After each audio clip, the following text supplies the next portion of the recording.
masterclass run through the field for Little Sizzle, Isaac Malcutt. Just an incredible drive and a way to keep your head cool even when things get a little bit wild, as it did. And a top honors from the crowd to Blake Nash as well. A perfect drive in OKN Stars.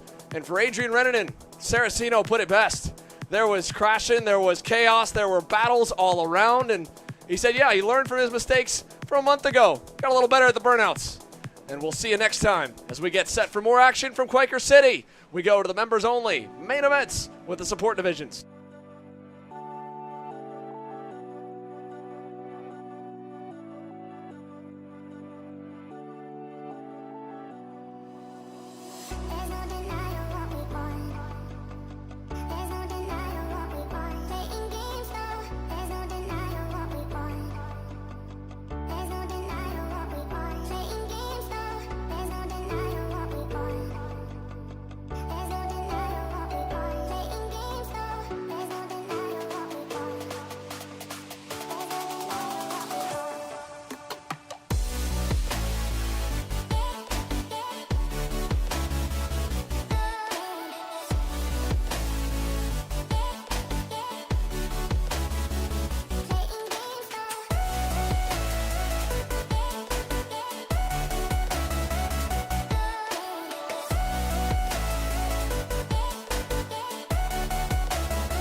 And welcome back here to the members of Kart Chasers. We go in for KA Masters Final here from Quaker City Motorsports Park in Salem, Ohio. It's the earthquake, and the ground has shaken today. And we'll see how KA Masters mixes things up with John Bonanno in the number 1 up in front in KA Masters Final, with Andy Kutcher in second. Adamar Caligaro P3, and Scott Falcone will find 4th place. Scott Falcone had a great run through the motos to get himself there. He starts ahead of Austin Queen and Anthony Stifler, a couple of QG3 Tony karts. Then it's Miguel Mir and Evan Kozak back on row 4. From there we go Chris Horan, Paul Meese in P number 10, Eric Herring and Kim Carapalati in P number 12, Greg Lay and Bo Amato 13th and 14th here. Moving back then off Bo Amato, Patrick Healy, Ken Simonelik on row number 8, Janae Dean, Paul Montopoli, Cook and Stanescu back on 19th and 20th. And the final few work their way out of 16 to get into the lanes. Nice and quickly here. It's another healthy 20-plus field. Back to Kevin Simonelik behind Andre Lawrence and Scott Carapalati. 14 minutes plus 2 laps for the KA Masters. John Bonanno, Andy Kutcher. Let's go green from Salem.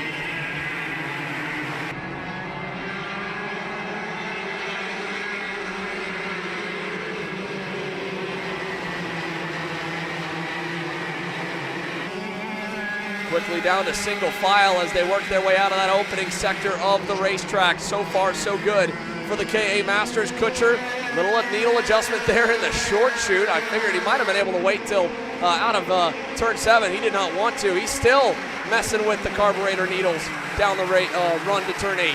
As behind him, they battle it out. Miguel Mir and it looks to be Evan Kozak and Anthony Stifler kind of duking it for 6th, 7th, and 8th.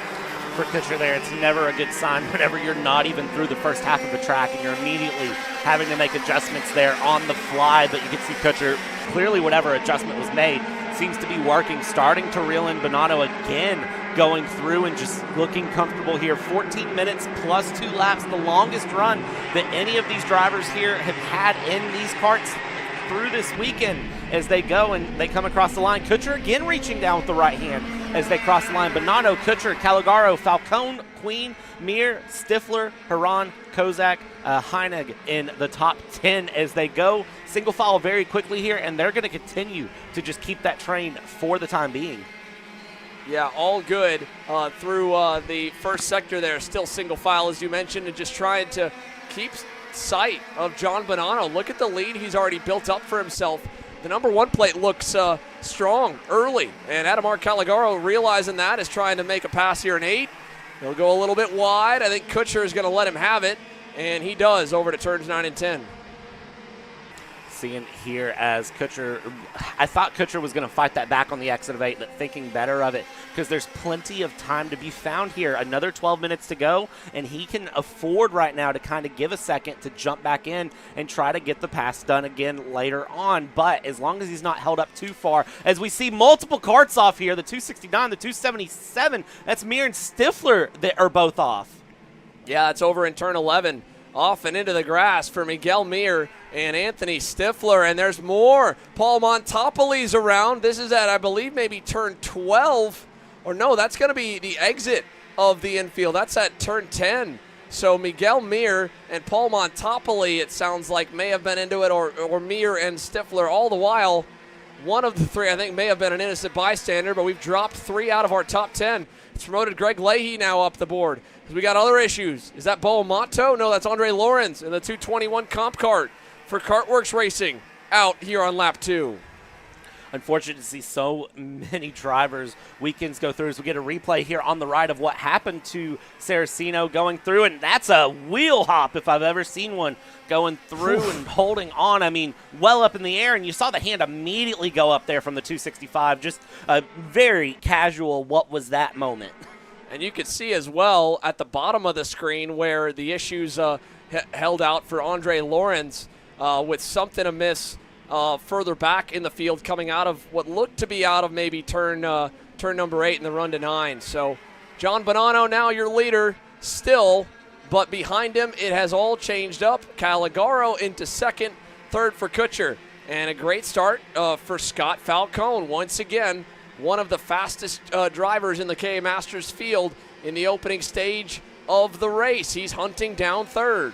Scott Falcone trying to fly like a falcon and move forward here on Kutcher. Kutcher looking over the left shoulder on the exit of 7 and going through. And look at Queen signaling to Haran going, hey, let's go forward. Stop.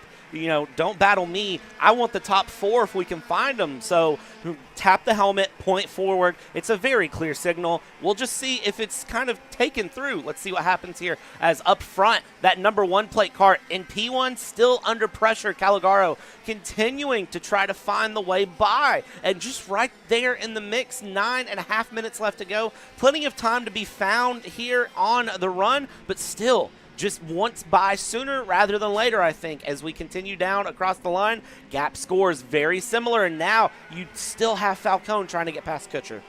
And Kutcher really got out of shape there into 1, and Falcone's going to take advantage in 2. Move him up to 3rd, and Andy Kutcher now is as far back from John Bonanno as I think he's been all weekend. The Red Speed driver, P4, and to boot, an off in 6. Andy Kutcher, he looked a bit kind of rattled with how much he was messing with the engine on the opening lap, as behind him we see a point by. Austin Queen waves Chris Horan through. Remember, Chris Horan qualified on the pole, but issues at the end of the pre-final dropped him down, and for one of the drivers that we thought might have had a shot at the main event win, he's maybe reasserting himself into that conversation now. Move him to 5th. 3 seconds up the road are these two, Bonanno and Caligaro, but we're still very early in this main. We'll be headed to halfway this time by. 8.5 minutes plus 2 laps to go. Yeah, I wouldn't be surprised if we see Haran get into the mix here, going through looking for a battle up to the front. Falcone again ahead of Kutcher, Haran again ahead of Queen here. And meanwhile up front, Bonanno and Caligaro hold P1, P2 right steady as they were. Gap a 10.5 when they crossed the line. So it's closed a little bit. It was a 1/4 of a second. It's closed through. And that 299 of Falcone again flying ahead as much as possible. Trying to find more time. Looks over the shoulder looking where Kutcher is, but not close enough there as Kutcher has opened up the gap. And it's just a case of, figuring out what you're doing with everything. And I think there is a little bit of tire conservation maybe being played for this early on at least. And as we cross halfway here in the 7-minute mark, I think if there is any sort of tire conservation, tire love being shown here, it's about to get thrown out the window, because once this race is over, those tires aren't going to matter. You can just run them to the ground, go ahead and just any rubber that's left on them, leave it on the track, don't take it to the garage with you, and just go. This is a look further back in the pack here. That's the 297 machine right in the middle of the 8th, 9th, and 10th battle. You got the 227 of what looks to be Eric Henning or on the Prodigy Motorsports best kart. And then you've got Meese and Kozak right there on the number 223. So 8, 9, and 10 all kind of together. Kozak on the SL8 Kart Racing OTK, end of the top 10. And then how about the run for Kim Carapalati as well? A solid drive so far for Kim. Final driver inside our top 10, albeit a couple seconds away from this trio here that are close together as there's a pass up for third. Falcone, great pace early, not quite there at the moment. He's fading backwards now, P4. And Falcone dropping down into P4 there as Kutcher was able to get by. Drops a wheel, Falcone does actually, on the run out of turn 10 and now into turn 11, holding on there. You can see that inside wheel just lightly bumping up, continuing the run through, but you have to watch out for Haran and that Magic Kart. That 224 is right on the back end and is going to continue to push and apply the pressure, getting a really good view there of all the elevation changes this track has to offer. And to tell you now, the camera doesn't do it justice just how up and down this track truly is, and I guarantee you that me walking and looking at the track there from the side doesn't do it justice compared to how it feels in these karts. Going through that 299 of Falcone, that 224 of Haran, continuing pressure on Kutcher, who's still trying to hold on to P3. They want to close up to the top two. Caligaro and Bonanno still holding P1, P2, and Falcone kind of moving the neck a little bit there. I think would love to find a bit more time if he can. Go a little bit further. Pass coming up for that fourth position. Haran diving out of line into turn 8 and then settling back into line. Not taking the pass opportunity yet, but would absolutely love to if he can. So as they cross the hill over to turn 11, I mean, just kind of a waiting game maybe if you're Adamar Caligaro. Let John Bonanno be the one to kind of set the pace. If you think that you've got something for him later on, ride at this point. There's no pressure yet if you're confident in your speed to go by the number 1 plate because, again, for John Bonanno, he's the first one to get to every corner. If anyone in the back maybe went off and brought some dirt on, but also he's the one punching the hole in the air for the draft, and being 4/10, 3/10 away like Caligaro is, well, he'll benefit on that on every straightaway and can kind of back up the turns and take care of the tires a little more. So he might be able to keep his stuff a bit more left in it for the end of the race. And at the same point, trying to figure out what is happening here with Kutcher. Now back to 5th, again to the needles as Haran goes for 3rd. Not quite. Kutcher clearly having some sort of tech issue, some sort of engine issue. There's something with that kart that Andy Kutcher is not happy with, continuing to reach down to the right, down straightaways, and really any opportunity he's getting. It's hard to tell if it's maybe just like a fuel flow issue, maybe fuel not getting back to that engine to help it run, but you can see he's dropped places. He's still dropping places as Queen is coming up and getting ready to get past as well. Queen with a lot of pace coming through as your race leaders go through. Bonanno, Caligaro, there is Falcone, there is Kutcher, there is Haran, there is Queen coming through, and as they cross the line here, you can see them continuing along. Kutcher looking over the left shoulder, still holding in line, seemingly has caught whatever issue was happening there, was able to fix it on the fly, tune it out, whatever it may be. And with 3 minutes, 40 seconds to go, we now have a 3-kart battle showing up for P4 here. As Kutcher's off, he's well into the marbles, and it looks like for Kutcher, it's hand up. It is weekend over. Kutcher, mechanical issue, out. Yeah, he looked like he was struggling again from the moment they dropped the green flag for horsepower, and I have to imagine that it might have fully gone. What that looks to me, just from, again, seeing from our point of view here, is maybe a broken reed or a cracked reed on the motor, and you'll feel that with just a natural lack of power. It's only going to get worse as the crack or the split or the opening will bust more over the course of the run, and you kind of get to a point where you're like, yeah, I'm going to, just eventually either stall out on track or pull it in and maybe save any damage or additional cleanup. So a bummer for Andy Kutcher, if that's the case or whatever the issue was. And again, part of my reason for thinking that there is we see Austin Queen drop a tire and go way off, out of shape, out of 16. And that'll make him a little sideways here through 1. He handled it well, though. Underdrove the corner, stays on the racetrack, but loses a bit of time to Falcone. But going back to finish up on Kutcher, part of why I think he was going to the needles so much is when you have a busted reed, you feel like you're off on power, and you have the drivers in the KA classes and the Swift engines as well. They have 2 needles, a high end and a low end, that can adjust the opening for how much fuel gets to the motor. If you have too much fuel, you'll kind of get bogged down. If you have too little, well, the engine will start to starve towards the end of the straightaway and run out of gas. And so he was trying to find a little adjustment there. You'll see plenty of drivers do that over the course of a run in KA classes especially, because just one turn of the needle. They measure it by the factory paperwork in minutes. They're talking, again, minutes as if it were a clock. So you're not talking more than maybe a 5 or 10 degree rotation on small needles right by the carburetor. But he was messing with that for a lot of the early part of the race. And I don't know if it was a mixture issue. I think it must have been something deeper. So we'll have to figure out what happened to one of our front runners this weekend, while our other front runners are still going. And Chris Horan, our top qualifier, has knocked the delta down to 1.8 seconds to the top two. Granted, not a lot of time left as we follow along with two drivers trying to make up for lost time. Miguel Mir and Anthony Stifler had that moment in turn 11. They're outside the top 10 right now, 11th and 12th. Continuing those battles back in the back, trying to carve your way into the top 10. Do what you can there. Mir looking really good going through there as we check back in the front. Bonanno, Calagaro with under 60 seconds to go. They will cross the line here and call it 3 laps to go as they come up into turn number 11 at the moment. And, you know, when you hit this point, you know that you're getting low on time. If you're Calagaro, whatever's left in that car, you got to give it, you got to go here. And he was 0.3 of a second faster last lap, but then the gap opened up yet again. So if Adamar Calagaro has anything to give, let's see where it is. Cross the line, check the gaps coming through from the drone shot. 0.5 seconds the gap, so actually losing a little bit of time there that last lap. So they'll cross the line here. 3 laps to go, including this one. Through 1 and 2 they go, and they are just holding the position where they are, keeping the pressure, keeping the patience alive.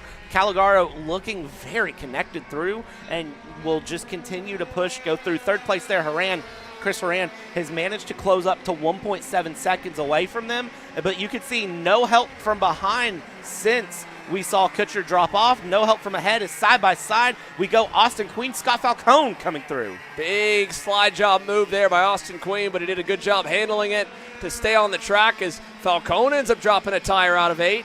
That'll hurt him in the rhythm through 9 and 10. And over to 11 we go with a couple car lengths between them. So Austin Queen can take the pressure off and keep focusing on the cars ahead and trying to close the gap. John Bonanno, Adamar Calagaro, and Chris Horan. Calagaro is really starting to lose some time now. The timer has hit 0. Double sticks in the air. John Bonanno, so consistent, so strong, and always finding a way to be there in the top 3. It's why he's won this title before, why he sports that red #1 plate, and another year tracking for a potential championship. The Timmy Tech and Fulcrum competition combo comp card entry now has over a second back to Calagaro in P2. Does not surprise me a bit to see the #1 car out in front, and Calagaro in P2, not a surprise either. Calagaro's been smooth and consistent, started P2, is on track to finish P2, all things considered, and when you are that consistent, it just proves great. The question Calagaro will have going out of this weekend here in KA Masters is, where was that little bit more that could have been found? Was there a little bit more that could have been found? Was it a track thing? Was it a setup thing? Was it a driver thing? Where is it to find that little bit more and keep that in mind for the next round going through? And Calagaro will be chasing more as they come across, white flag waving. 1 lap to go. Bonanno, Calagaro crossing the line there. Gap stabilized at a second, and it's Bonanno's race to lose. Yeah, at this point, the entire top 10 seem about locked up. They've all really gotten at least 7 or 8 tenths, if not more, between each other. And for John Bonanno, a display to all the drivers that he helps develop and coach here in this sport. He has been so impressive how he's been able to manage the conditions. He was all smiles this morning in the warm-up and after the pre-final, talking about how much grip this track has, how good it has been for him. He swept the weekend in Charlotte. He was exceptional at round 2 with a runner-up run in Newcastle. He's been a huge ambassador to join the grid and invite more drivers to bring the challenge to him. But with a great run to this point in the weekend, sweeping the heats, winning the pre-final, it's another perfect score on tap. And with the performance that he's got, it won't just be the race win, it'll be a mathematical clinch of another championship. John Bonanno wins the Earthquake in KA Masters, and he secures his third consecutive KA Masters Stars Championship Series title. What an amazing run from Bonanno, securing the number 1 for another year. Calagaro's second place currently in the points, and will settle that in with a P2 here that will help him fight off Miguel Mir, who was third in points and is showing P10 on the run as Bonanno's down into the pits here, heading towards the scales. Celebration coming his way.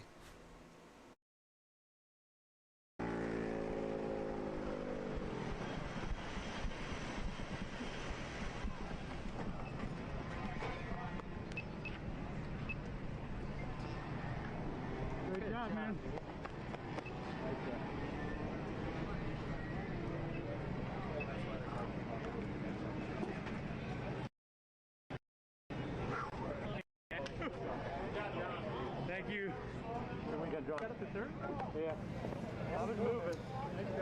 Well, John, you're going to retain the number 1 plate for another year. You clinch the title and you win the race. How good does that feel? Dude, it's unbelievable, man. The season we're having this season, I think we got 2 firsts, 2 sweeps, right? Charlotte was a sweep. This race was a sweep.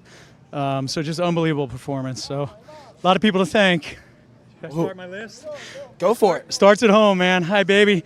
Thanks for watching. Thanks for all the support. I got to thank Timmy Tech, who's over here helping me out, giving me advice. You know, everything from engine settings to tire pressures.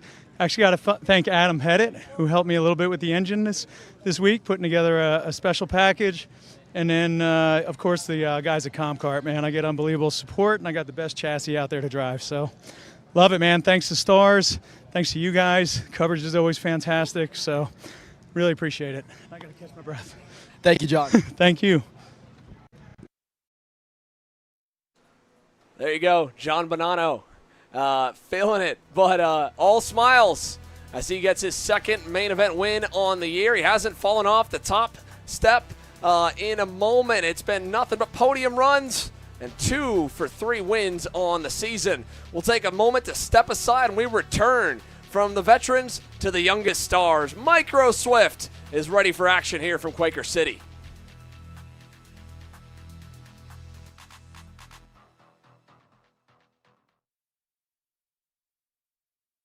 All the way up to the finish line. Who is it going to be? And it's Sean Perez who wins in Crescent. Ty Fisher wins $1,000 in KA100 Junior. How about John Bird for TV Kart USA on home soil?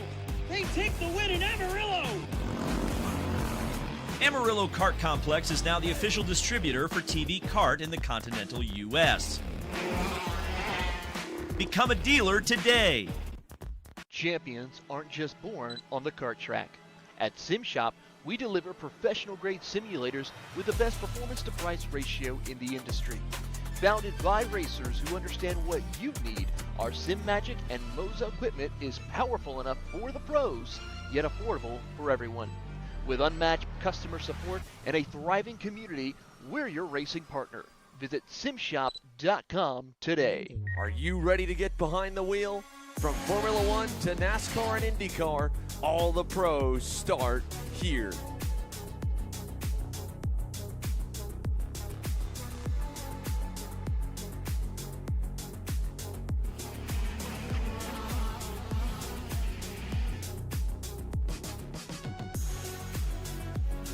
For more information, check us out online at mcckarting.com or call us and go racing today.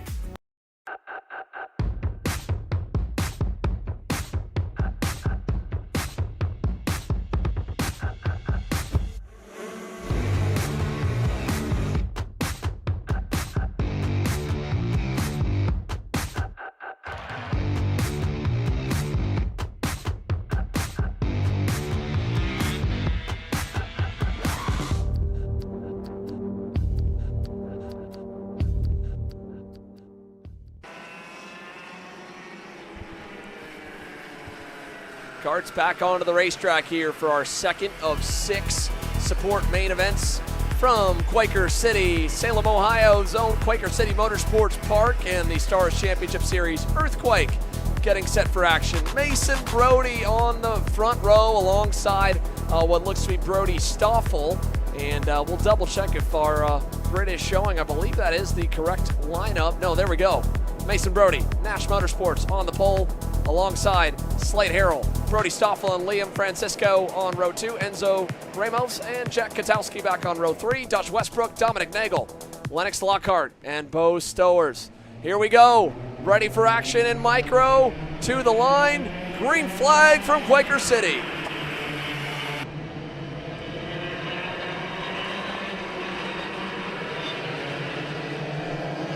A little bit of contact, more contact further back. One driver off, maybe two, as Mason Brody gets away with the lead. And it looks like it'll be Stoffel into second. Slate Harrell to third. Liam Francisco into the fourth spot. And around turn 7 up the hill to turn number 8. Jack Katowski in fifth on the TKG Bureau Art. Good start for Lennox Lockhart. He's up to 6th. Remember, he was challenging for second and trying to hunt down the race leader early on in the pre-final before getting turned around in turn 8. And that's what's got him back on that 5th row, at least for the starting lineup. He's now found himself up a couple already. Watching up front here, Brody and Harrell holding on P1, P2. Now remember, this is our youngest group of the entire weekend, so they are the ones that will very often find a way to make passes where there shouldn't be passes and make battles where you wouldn't think a battle would be. They stay very close through the entire race, and they make things very interesting time and time again. Crossing the line for the first time here, it's Brody, Harrell, Stoffel, Francisco, Katowski, Lockhart, Quidera, Westbrook, Stowers, Ayers, the top 10. It looks like Knifick had some sort of a problem there in P17, dropping down the order and dropping from 12th place. Probably one of our drivers who went off, along with I believe Hudson Howard might have went off as well. Continuing up front, though, Brody, Harrell, Stoffel, Francisco, Katowski, top 5. They've settled in single file. I see a helmet tuck from Stoffel. Stoffel on the exit of 7 dips a wheel slightly into the dirt. Thought about a tuck out there to go past the number 8 in P2. Doesn't do it yet, though. Good run into the top 10 for Mark Ayers on the number 77. Still one kind of long train, at least for especially the first 6 here in the early going of this Micro Swift final. This could go one of 2 ways, an all-out dogfight from start to finish or some breakaways. So that's why the urgency is on high alert right now for all of the contenders, because they do not want to lose touch with the lead. They know that the drivers around them all have enough experience in this class at this point that if you can get 2 karts together, you can really break away from the field. Slate Harrell trying to do just that as he pulls up to the bumper again of Mason Brody, and oh no, around goes the 77 of Ayers out of the final turn. Had such a good start, just cracked the top 10, and right as we mentioned him, oh man.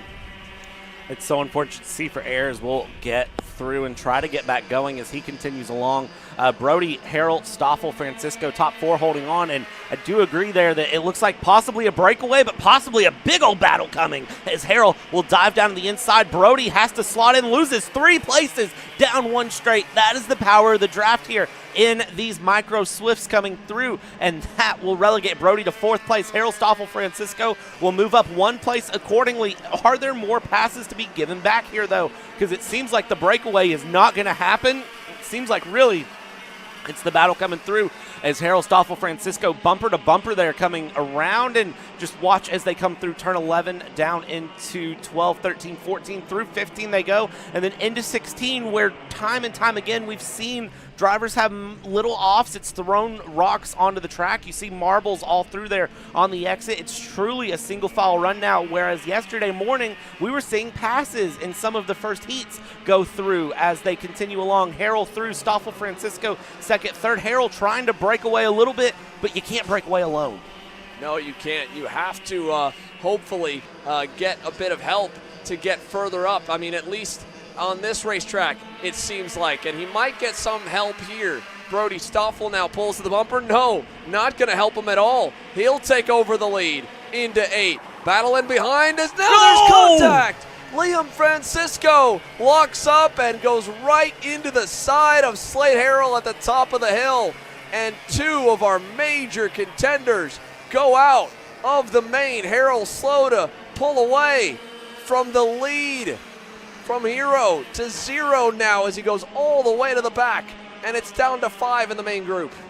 Harold there with that big moment all the way back, and that is how quickly things can change here in this class as we see a big dive down the inside from the 14 of Lockhart trying to get past Westbrook. Side by side through they go, and that is not what you wanted to see either, as they're now going to open things up, let the top 3 go away here. Battle will continue along, but this is the breakaway we were looking for.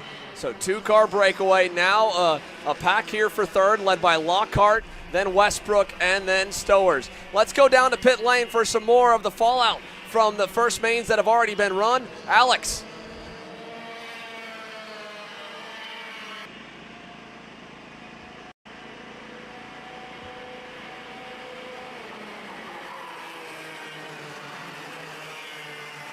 Oh, I wasn't thinking, just had a good start, and then things happened from there, and then pulled in, realized I was 4th, and then my mechanic told me I had fastest lap. Just felt good. You said this is probably the most physical racetrack you've driven on. I mean, what was it like physically out there? It was tough. By the end of the race, just getting hard to breathe, just focusing on deep breaths, and it's just all I was thinking about. It's just hold on, not like it was missing shifts. It was tough, for sure. I want to talk about, obviously, you and the Magic crew, right? You got Robbie Bodishow kind of running the operation, yourself, Andrew Bodishow, AJ Myers, all the help that you've had throughout the year. You've been quick. This is the quickest we've seen you. I mean, what kind of work has gone on behind the scenes to make you so quick? I mean, a lot of testing.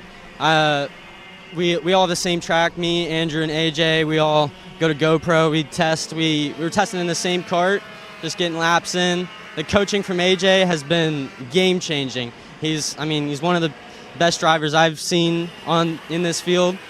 It's definitely helped a lot this year. Thank you. No problem. CJ Bowman, P4 provisionally, but obviously behind the scenes, Ian Quinn right now potentially could be getting a penalty from P2. Another note there, no surprise that the race officials have their hands full from that Pro Stars main, and I think we do as well.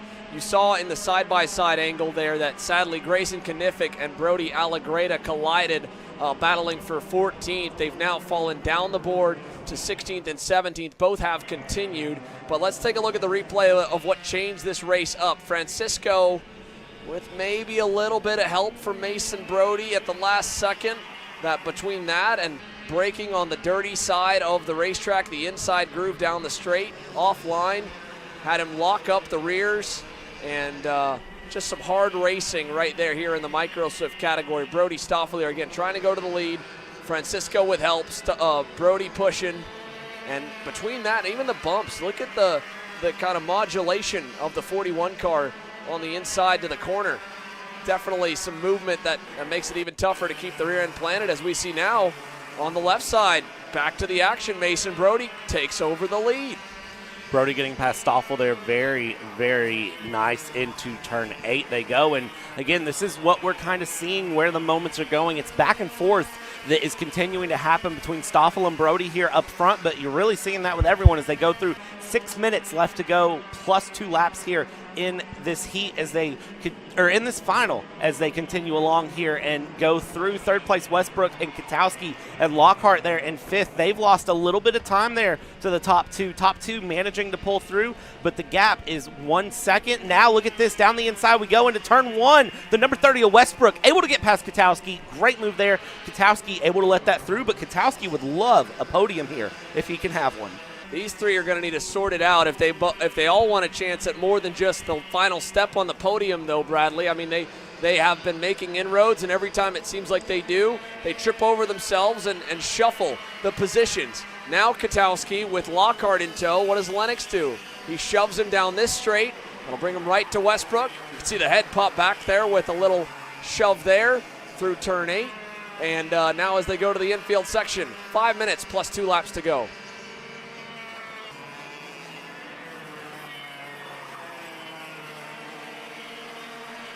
Continuing battles along here going through, and if they can work together, it's going to be great. But here's the thing that I think happens in this Micro Swift category at times with these drivers, these younger drivers, again, our youngest category here on the weekend.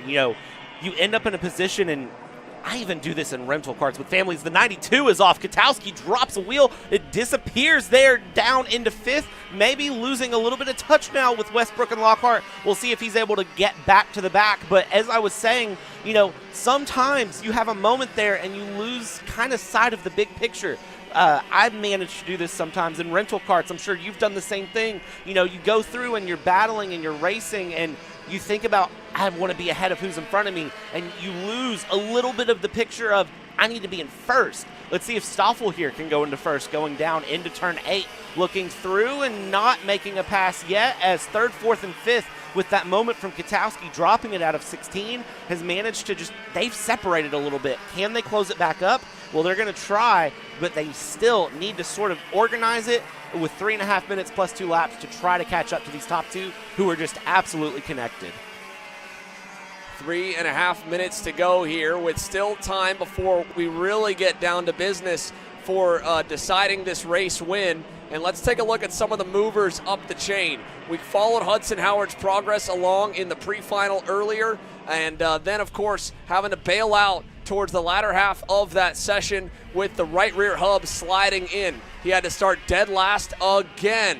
And now, while his teammate Brody Stoffel continues to push away with Mason Brody more than 8 seconds up the road, Hudson's had a valiant effort to drive his way back up to 8th. He's got 2 more in front of him. Caden Cladera there in the Velocity Racing Sodi, the black and orange, and right between him and Caden is Enzo Ramos in the Paralyn USA number 16. It won't be a podium, at least it doesn't look like it would be, but you never know. But for Hudson, a 6 would be fantastic, and maybe he'll get to rejoice in that as he cheers on Brody Stoffel with a race win. Brody now going to the point with Westbrook in tow.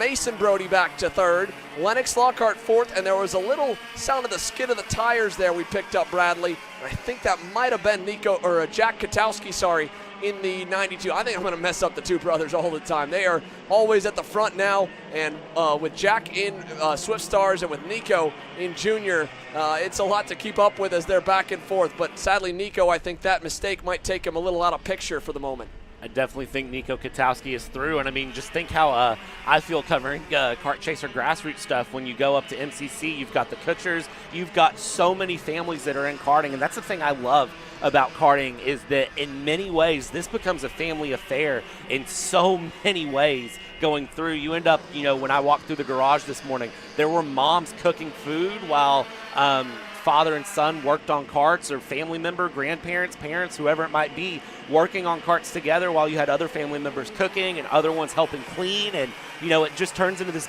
big family affair that goes through. And it all starts here with Micro Swifts, battling through and going through and continuing to run along, just watching to see what can happen here. Stoffel at the moment holding on ahead of the number 30 of Westbrook, as Stoffel into turn 11 will shut the door there on Westbrook and just hold that kart in the line just enough to keep Westbrook behind. Westbrook looking very, very feisty here, looking for the move, as Mason Brody in that 11 and 3rd is trying to hold on going through here. Katowski, I agree with you, is well out of this picture. That 5-kart battle is down to a 4-kart battle. Lockhart ahead of Brody this time by. 60 seconds left to go. We might get an extra lap. 50 seconds and some change. Stoffel leads us through 2 and 3.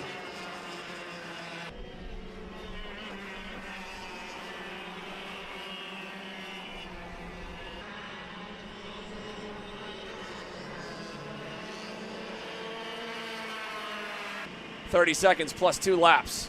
4 different teams and 4 different manufacturers in the top 5, or in the top 4 and 5, going back to Katowski there in 5th.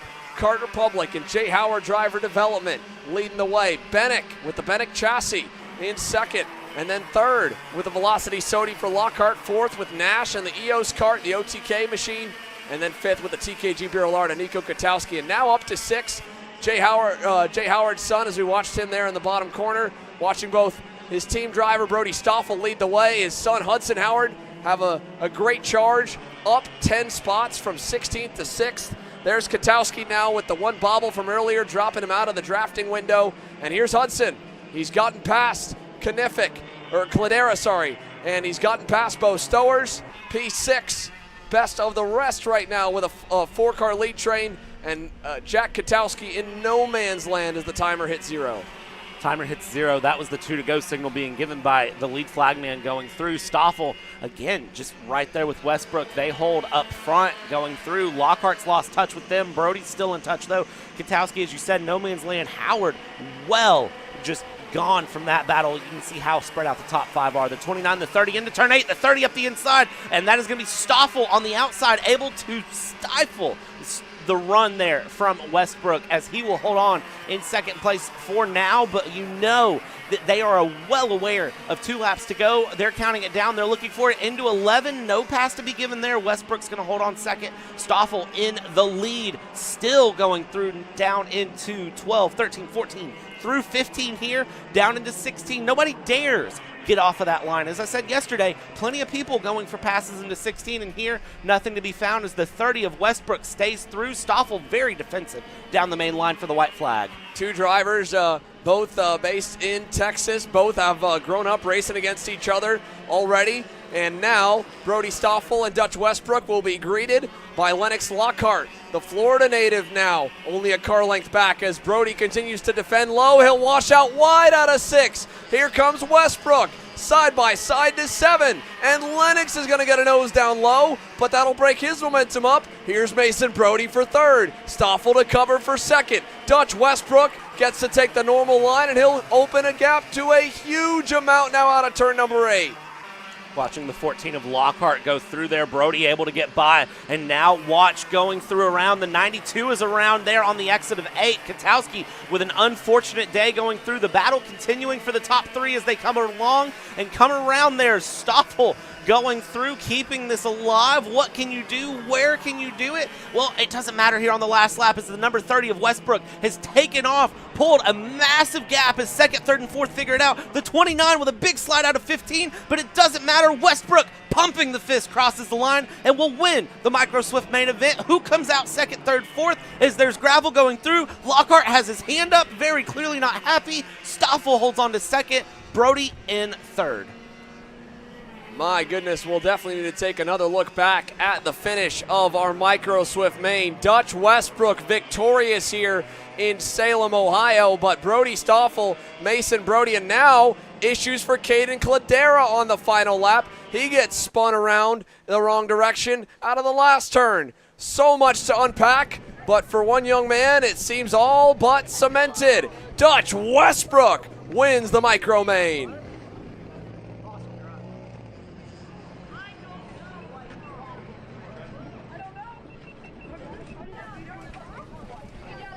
What a run for the young kid we call Captain America with the captain shield on the back of his helmet as he takes his neck brace off, takes the helmet off. You saw the fist bumps as he crossed the line. You kind of heard the emotions when he came into the scale line. Dutch, how good does this feel right now? Very good.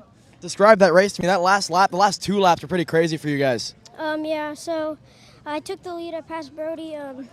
They just battled, and that's how I got away. Who do you want to thank for this race victory? My mom, my dad, my teacher, my grandma, my teacher, Miss Auburn, for letting me skip class, my classmates, and everybody else. Thank you, Dutch. You're welcome.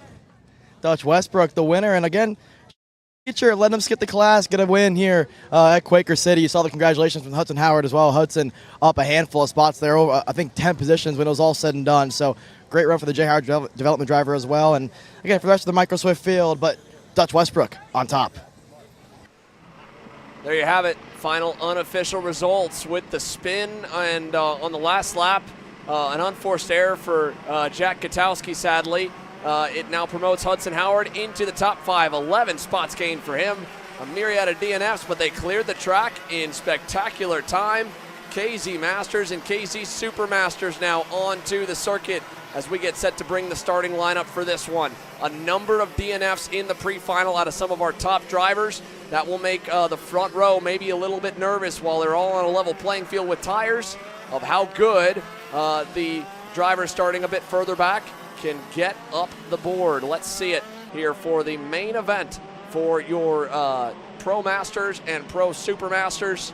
Here you have it. Jordan Musser and Jake Fetter on the front row.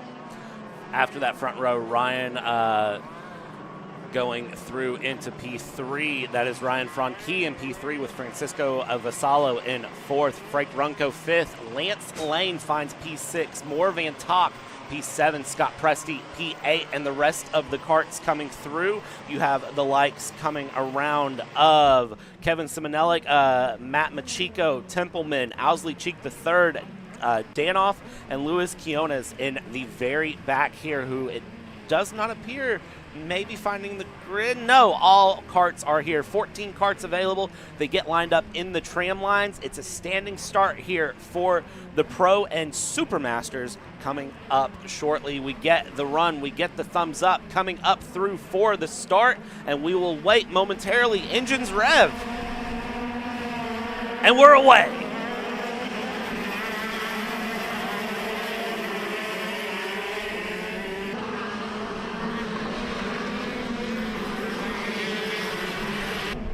Pole shot given there to Musser over Fetter through all other carts shuffling through. Everybody survives turn 1. Big wiggle there from Fetter, who's already pushing to try to chase down Musser. Single file, everyone else behind as they come through.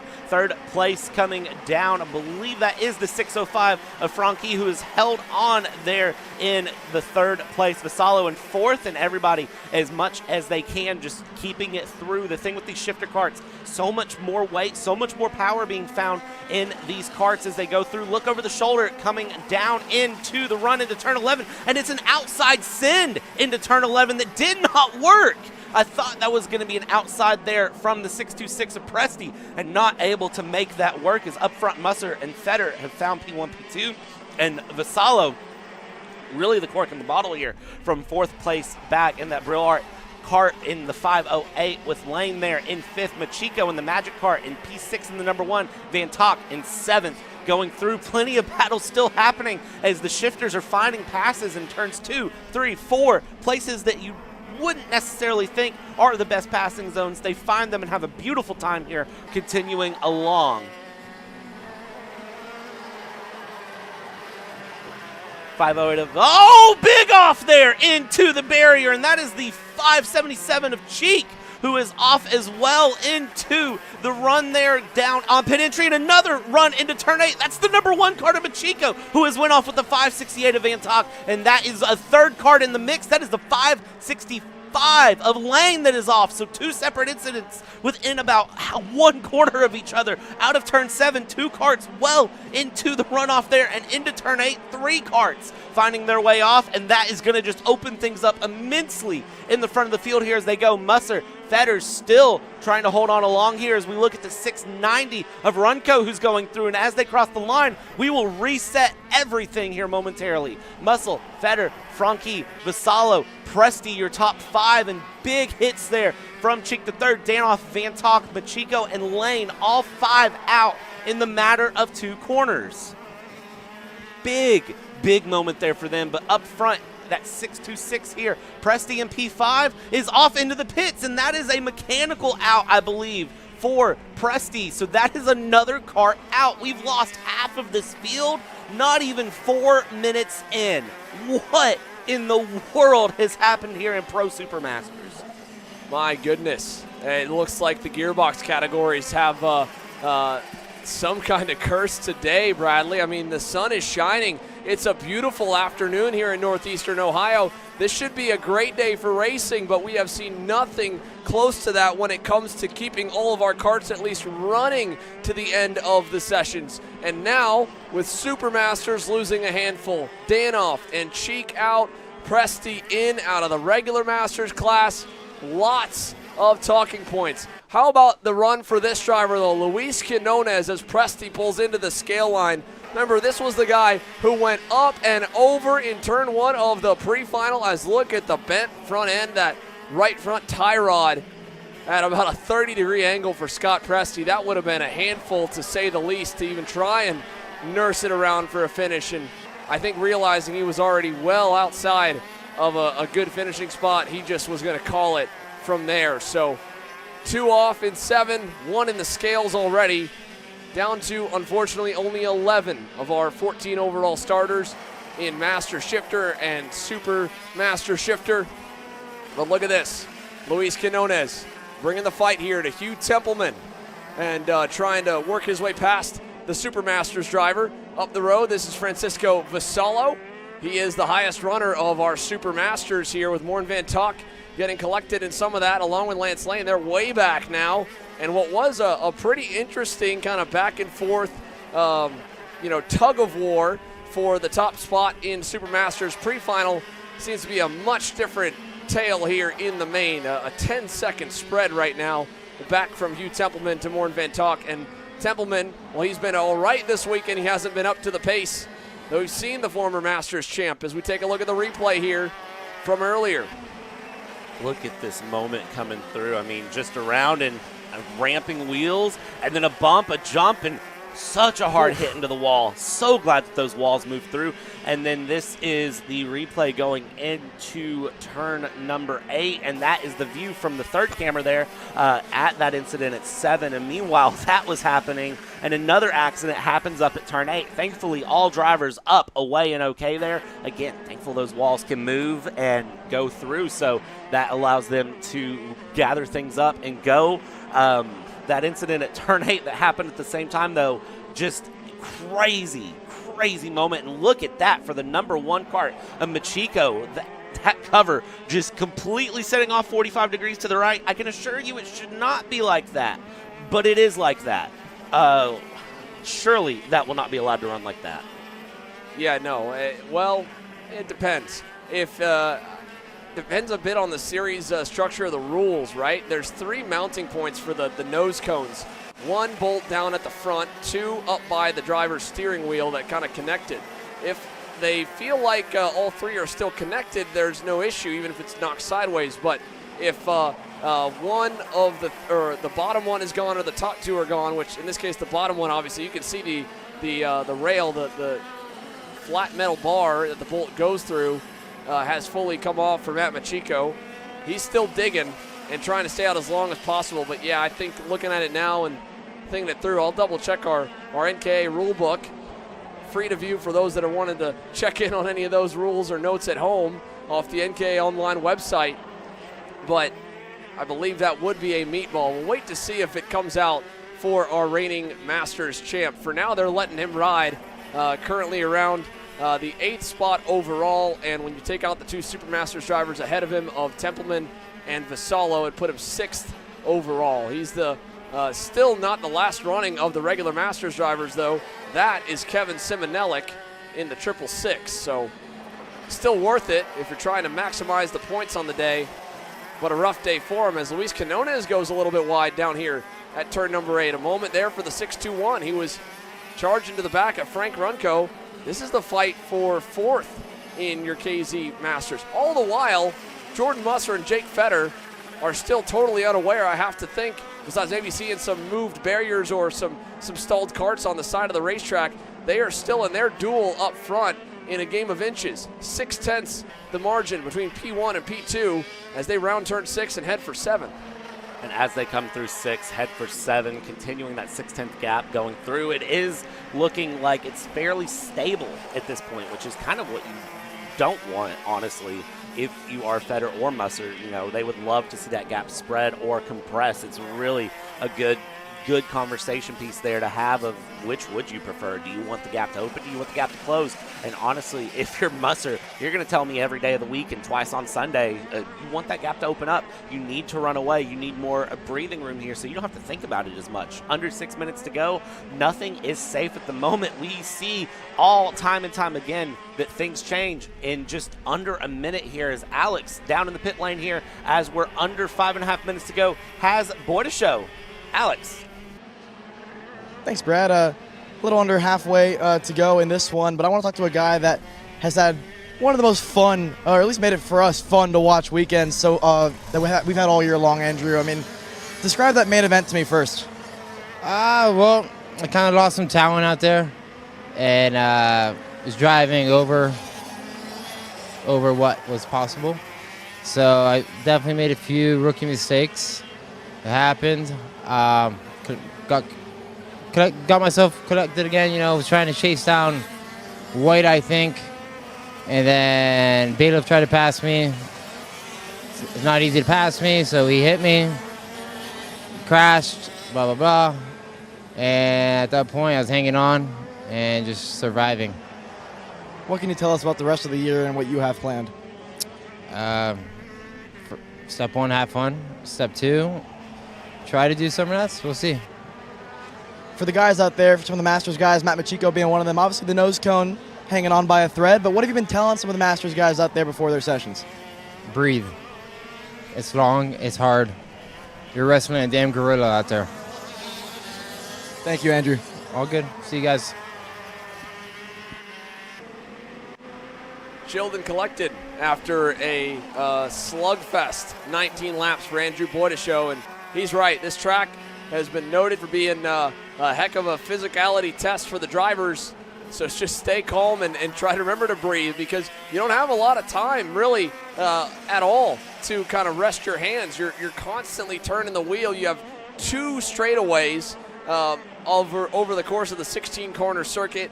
A good amount of curbs on the inside of the corners that you want to hit, and you feel that when you're behind the wheel through the plastic seats. I mean, you can see you basically have with the racing carts here, Bradley, that the seats are kind of like a belt size or waist size, and now a very rare mistake from Jordan Musser in turn 1, and all of a sudden we've got a looming fight here for the lead between himself and Jake Fetter. 3.5 minutes to go here, and Fetter very much in the position here to really have a run on Musser if he can find it here, continuing through, and you can see just P1, P2 kind of looming. But I think the question for Fetter is, when do you make that move? Because if you make it too early, you can open up the door to let Musser back through if you're up front. So you really have to figure it out and kind of watch what you're going to do. I don't know if I'd go for the pass with 3 minutes to go, but I wouldn't leave it till the final corner. Probably the 2 to go signal is when I would really send it. I mean, it looks like they're both really trying to take it easy a little bit. I mean, they were really light coming into turn number 8. They're not taking nearly as much airtime in some of the back sections. And in fact, Musser's actually defending, going a bit narrow in turn 16. That was a trouble point at the end of the Micro Swift main event. We didn't really get to show you a replay because it's ready racing to the end of the day, as now Fetter goes a little wide in 1 and loses some ground. But with 2 minutes and 20 seconds to go, let's see if we can't pull the page back 1 and relive a little bit of how the podium, at least unofficially, transpired. Mason Brody trying to get to the inside of Lennox Lockhart, and Lennox trying to hang on around the outside. And while there was a bit of contact going in, and Lennox obviously was frustrated with the move, there was a car width, barely a car width down the inside into 16, I would say, coming in. And then as well, Slate Harrell was the driver, the other one involved in the moment with Caden Cladera. So 2 major moments deciding the finishing order of Micro Swift, all happening from here to the finish line. And I think we might see something similar here in Shifter Masters if Jake Fetter can find a way past Jordan Musser going into 16. It's been one of the few spots that the gearbox drivers have been able to make some moves stick. But Musser is so good with that slightly narrower line, even though it may seem to be defensive. I gotta imagine part of it too is just getting under the grip and under the rubber line that has been laid down. It is absolutely blackened for a good way through most of these corners, even the ones without the Rhino liner. Turn 16, he's able to run it low, pivot, enter low, and get a better drive off than the comp cart behind him. Let's go down to Alexander Searle on pit lane here with 50 seconds plus 2 laps to go for a little last second intel. Alex.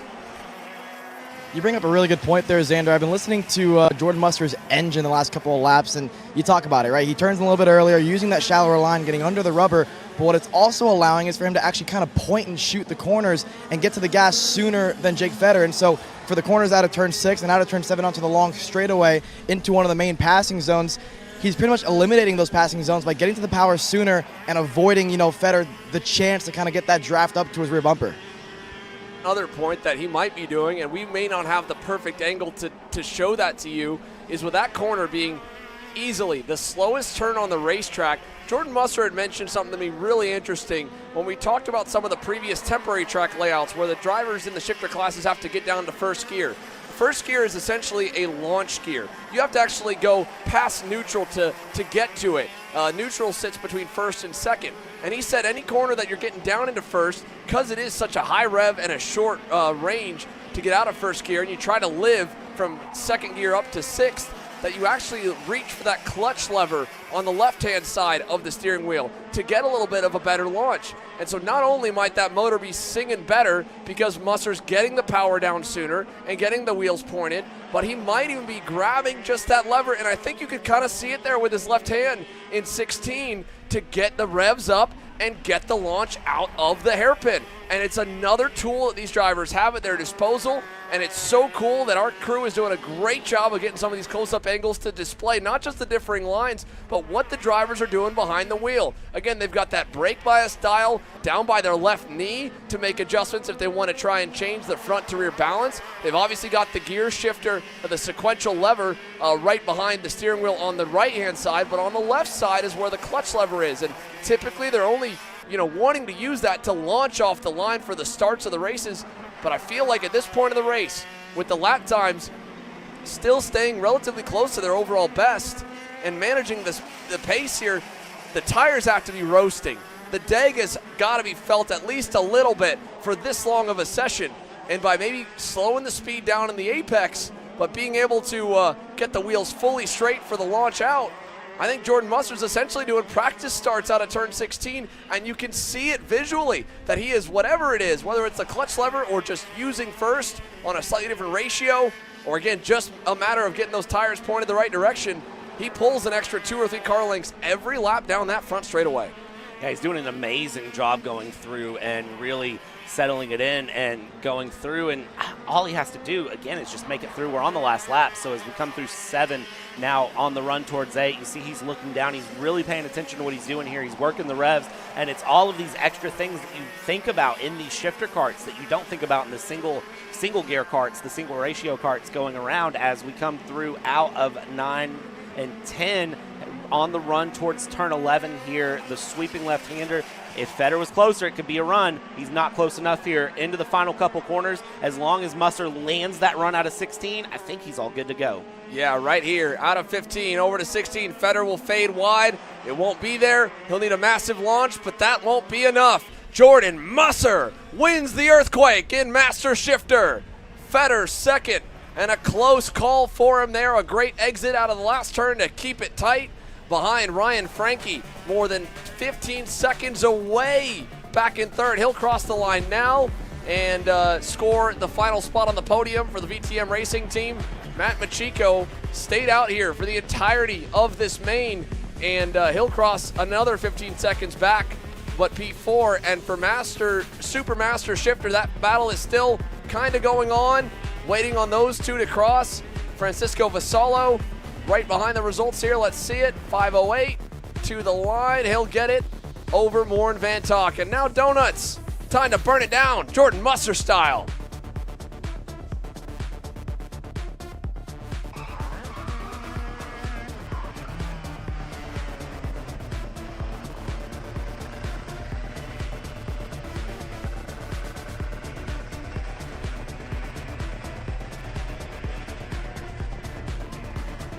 Good shot there.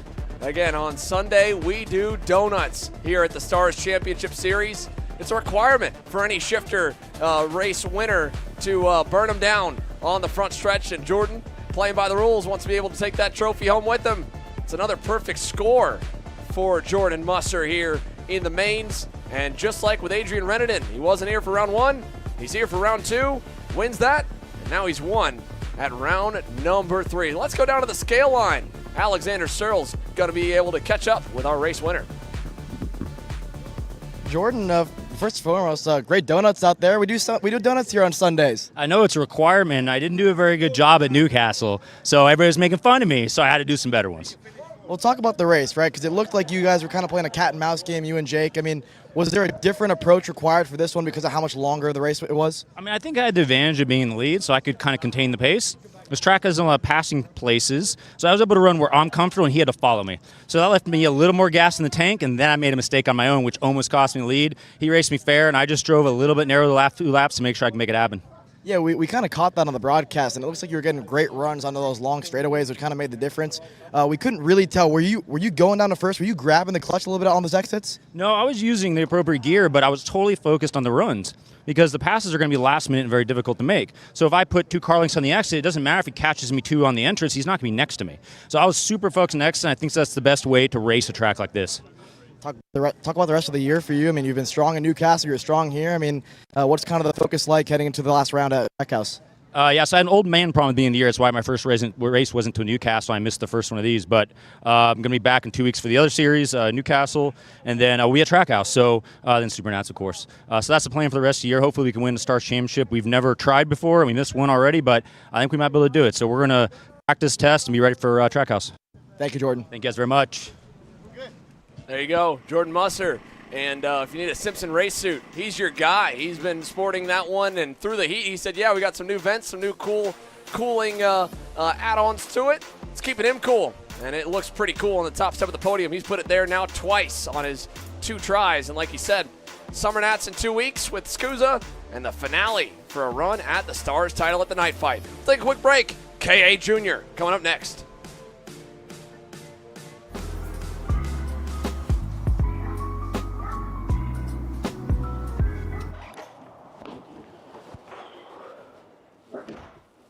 Hey, what's up, Caleb?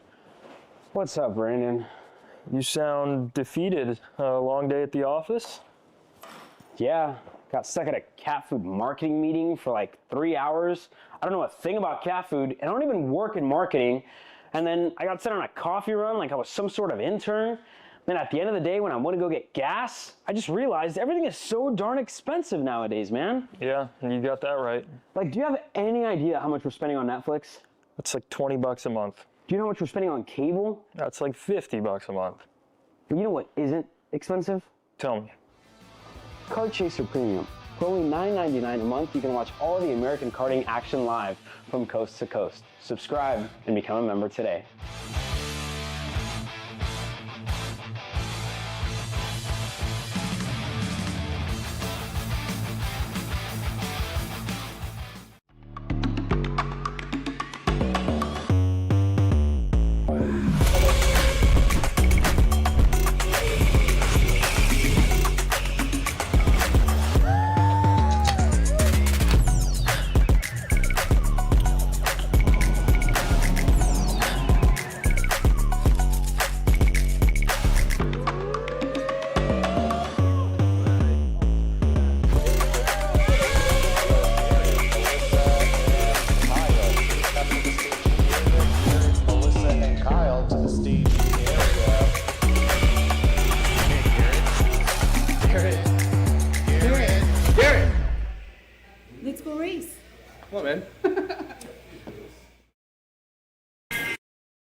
And welcome back, ladies and gentlemen, here to Quaker City Motorsports Park here in Salem, Ohio for the earthquake.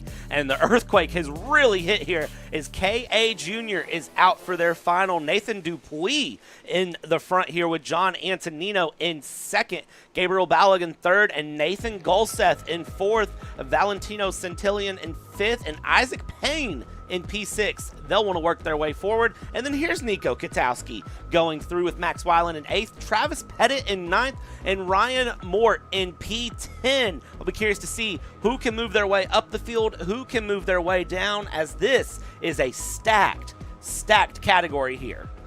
Moving back, Valentino Santillan and Isaac Payne, Nico Katowski and Max Weiland, Travis Pettit and Ryan Morton. They are already onto the front stretch, gearing up for action. 36 drivers, K.A. Jr., Nathan Dupuis, John Antonino, your front row. Here we go, we're racing from Quaker City.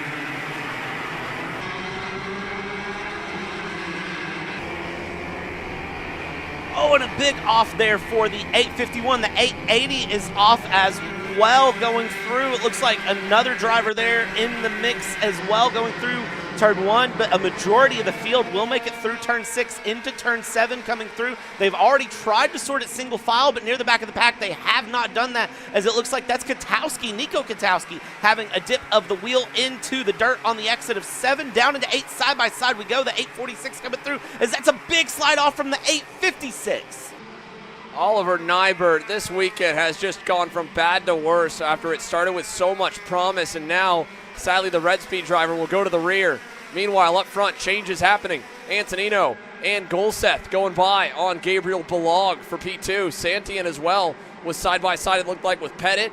Behind him looks to be one of the Hotz DD entries. That is going to be, oh man, side-by-side Payne right there in the 877. He'll lose another spot there in 16. Drops down to 9th, ahead of Parker Ives there in 10th.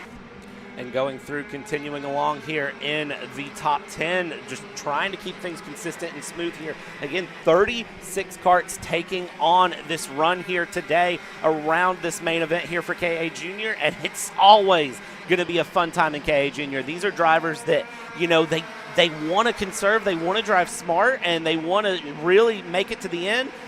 But they're going to push time and time again. You can see hand signals going through left, right, and center being given to say, hey, work with me to go forward. And then you have dives down into turn 8 like that. The 877 of Payne dropping 2 spots outside of the top 10 now from Ives as we continue to watch the front here as gaps opening up through the field little by little. Where will they be here with 12 minutes to go? Still a long race, like you said, 12 minutes and 2 laps on top of that to go here in KA Junior. Nico Katowski, and then right behind him there in the chrome helmet, Parker Ives. Inside move, another pass for the 848. This weekend started kind of on the back foot for Parker. He's charging up the board now here in the main when it counts the most. And behind Isaac Payne is going to be Isaac Malcutt, the winner in OKN Junior. What can he take away from that great run for the LEM Tony Kart livery, now on the Mike Doty Racing LN Kart livery? Provisionally, though, he does have a pending penalty that's stuck, and I don't know if it will end up staying after protest windows close, but I think they may have already for OKNJ. That was for contact in that main with Marco Samet. So still, though, a lot to be gained for him in the KA Junior main event. A lot of time to get a little bit further up, although with the passing that just happened for 6th, it's now split the pack. 5 deep up front, side by side for 3rd. Not there for Travis Pettit. Pettit there taking that dive into 3rd that we've seen, or taking that dive for 3rd into 8 that we've seen drivers do time and time again, as the 848 is now dropping positions. Ives going a little wide, dropping down 3 wide into 16. We haven't seen 2 wide into 16, and they make it 3 wide today, as there's an absolute mix of karts all over the place. That's the 848 who is off going across the line, trying to get back onto the track. Going into turn 1 we go, as so many karts all over the place, but the top 5 breaking away by almost 2 seconds and counting here up front as they go. Weiland will be leading in P6 in the next group, which is just him and Santillan in P number 7. Yeah, and that all, again, kind of began with Ives getting put 3 wide. Ryan Mort had to send down the inside, as now Travis Pettit following Antonino through, gives him a little too much love, and Buddy goes to the wayside, back to 5th. Pettit now to 2nd. Nathan Dupuis continues to lead, but it's now Golseth and Balog into 3rd and 4th. And it was Parker Ives that went wide, and then Isaac Payne even wider down that front stretch. It looks like this track is just getting dirtier and dirtier, and maybe with the sun baking the surface, is it getting a little bit slippery out there? We've heard nothing but good things and high grip levels for everyone all day long. Are we at that point where it's starting to slip and slide, where it was peaking at max grip earlier? Here we are, 9.5 minutes to go. This was a lap ago. Mort first, 3 wide on Katowski and Ives, and then as they all tried to avoid Parker, I don't know if Isaac Payne, what he was trying, I think Payne broke. The 877 of Isaac Payne had a mechanical, went to go to the right-hand side of the track to get out of the way, and as he did, Parker Ives had nowhere to go but to avoid him by going through the grass some more. So, yeah, right here you see the 877 slowing, and Parker had to go even further into the dirt, and Isaac Payne's day ends right by the finish line, but a few minutes before he was supposed to. It's so heartbreaking there for Payne. Honestly, it's a painful moment to have there, to have to end your day on a mechanical that's brutal. failure. I had to. Come on now. I've been dropping the puns all weekend. I've made the matcha comment. Now I have to make the pain comment as we continue to watch going through. Dupuis up in front. I mean, it's a roller coaster ride for Dupuis going through as Pettit is half a second off. And we'll see if Pettit can send it up into the lead, as half a second is, it's not a comfortable lead there, to be honest, for Dupuis with 8 minutes to go. No, but he definitely seems like he is in his zone right now out in front, and he has been really solid there all the way through this weekend. For Isaac Payne, I mean, that is the best he's run all season. Looking back to some of the earlier rounds of the year and what 2025's looked like for Isaac Payne, this was shaping up to be a fantastic Sunday afternoon to cap it all off. And sadly, it was totally out of his control there with the Kart breaking down on him inside the top 10. And a bummer as well for Parker Ives. All that hard work to get himself to a decent spot by the end of lap 1 of the main event gets thrown out the window, and he's now somewhere around 20th, trying to find where the 848 has faded to. That's Edward Kennedy flurrying by. Remember, he went out on the first lap of their pre-final all the way to the rear, and the Energy Kart driver is on a tear. 33rd set to 17th. He's halfway up the grid this time by. Let's see if it goes any higher. It'll be 15th. That's a massive, massive run in the works for Edward Kennedy. And for Callan Berghofer, he's gone the opposite direction, sadly. He's fallen back 7 spots. The Nash driver to 17th from 10th on the grid. But Edward Kennedy, though, the Canadian, moving. Remember, he started 4th in that pre-final. He's got speed. Yeah, another driver that's dropped several places here. Homer Heeman down 11 places there from 15th place down into 26th.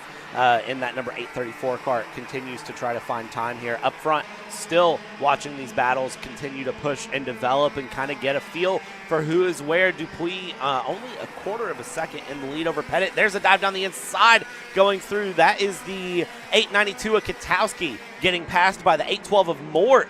Going around, Katowski was doing a great job trying to hold, but Mort just able to send it in enough to get through. And there's a dive into 16 from the 872 on the 892 going through. Malcutt now past Katowski as well as Katowski drops out of the top 10. Kai Mars able to get by him now. Best run for Kai Mars on the Timmy Tech Comp Kart. He's had speed at our events we've seen at Trackhouse Motorplex, where he's cut his teeth quite a bit in recent memory. The Georgia native, his home racetrack, Atlanta Motorsports Park, not too far down the road from Mooresville, North Carolina. I'm sure he's eyeing up the season finale as another potential major breakthrough weekend. And here at Quaker City, first trip to it, like many of the field, he's got himself up 6 so far, P10 here, and now full time on the pylon on the left side of your screen. We're watching still. This is Antonino Balog, or Antonino Golseth, and Max Weiland. Weiland we saw have a great start in OKNJ, and the speed not really materialized. Now he's in the top 10 here safely in K Junior, but in the second pack, 2 seconds down the road from the top 3. Balog in the green, Dupuis in the blue, and Travis Pettit now to the lead here by 0.3 of a second. 5 minutes to go here in this battle here for KA Junior's main event, and you saw Balog there give the point to Dupuis, just motion with the right hand, 3 runs forward, kind of giving the indication of go, go, go, saying, hey, let's battle with Pettit, don't worry about me behind. Now, whether that actually comes to fruition, that's another conversation entirely, as we see the top 3, Pettit, Dupuis, and Balog going into turn 8, continuing along, trying to keep their way through. Golseth and Weiland in 4th and 5th. They were starting to look a little feisty, but it looks like they have settled back into single file as well, as the top 3 are well and truly alive. 4.5 minutes left to go, but this battle for the lead is not done. Dive into turn 11 here going through, and that's a 2-for-1 special, making a 3-for-1 special. Not a 4-for-4 here, but 3-for-1. I don't know where you could get 3 for the price of 1 anywhere in a fast food place nowadays, as that is major, major dropping points there going down the order. 4 minutes plus 2 laps to go. That still is a lot of racing left on the table. And so that means it's not over yet, but it will be only more difficult to get up to these 3 for those 4 that we saw flurry by from 4th to 7th if they continue to fight. With Weiland now a couple car lengths up from Antonino, It seems like maybe they've stabilized enough to line up and just follow each other and wait for the leaders to kick off the fighting. But I don't know if they're going to be willing to work together. You've got 4 different teams, 4 different manufacturers here for 4th, 5th, 6th, and 7th, and they haven't shown us any signs of teamwork yet. No teamwork to be found here from these 4. I'm telling you right now, they are going to continue to battle out. Maybe if there was like one teammate in the mix, those 2 working together would encourage the other 2 to kind of tag along for a moment. But with 3 minutes left to go, I think the question becomes, how far up can you get as we get a Shop AKR replay? Here is that dive, that 3-for-1 that happened there. And it was the 826 of Golseth who was wide there. And there's the big slide from the 893 of Antonino going through. And Golseth very clearly keeping a little wider. And that just opened the door for Santillan to go through and continue on around. Up front here, the 841 of Dupuis, who was in such a comfortable lead, is now down into 2nd place and uncomfortably under pressure from behind from Balog, as Pettit up front is just looking ahead, trying not to think about the cart behind, tucking the head down, not even looking over the shoulder here on the exit of 7, as so many have, and just really focusing lap after lap on staying ahead. We talk about the grip levels being high. With the bumps on the racetrack and the kind of natural unevenness, the rubber's going to get laid down in mounds almost. And Antonino, part of why that cart broke loose is right here. There's a decent little bump into the corner. You could see the kind of blackness is uneven and almost patterned back and forth from light to dark going into 11. And so the cart stuck and then got airborne for a split second as he had the brakes applied, and it just, again, broke him loose.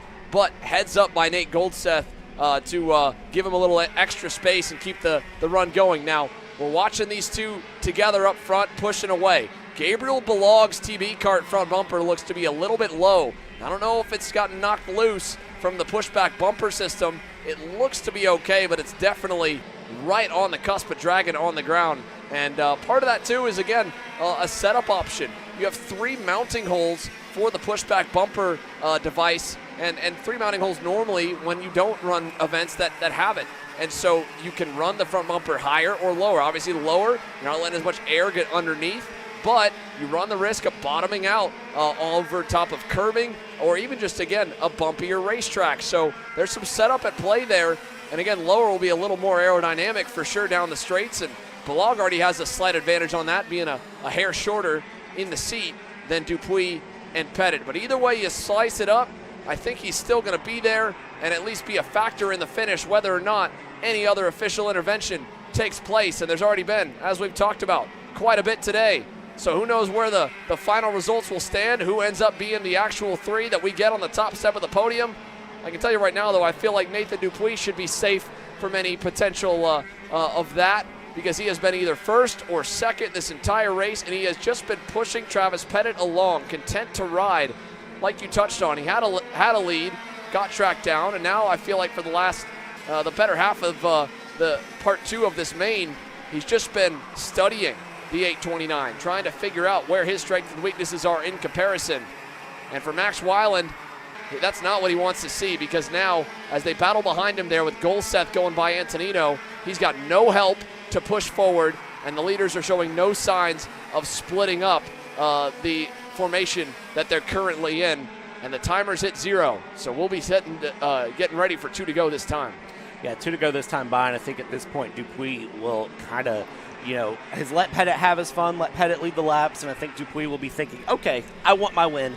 I want the front back through. Let's see what we can do here to get that. I thought of diving to turn 1 there, going through, going around, looking 4th place here. Max Weiland going through a 1:05.5 last time through. Travis Pettit, Dupuis, and Balog 1:05.7 last time through. As we're 2 laps to go, it's 2 seconds the gap, but they are lapping faster. But 4th place there, Max Weiland starting to close the gap here. Look at the dive. Dupuis down, Pettit, and Balog not sure where to go. Dupuis wants the outside of 8, outside to inside. Try a switch back. It's not there. Balog wants to get the nose in as well. Balog not able to do such a thing, though. Going throughout round 9 and 10 up the hill, down towards the downhill off-camber braking of 11.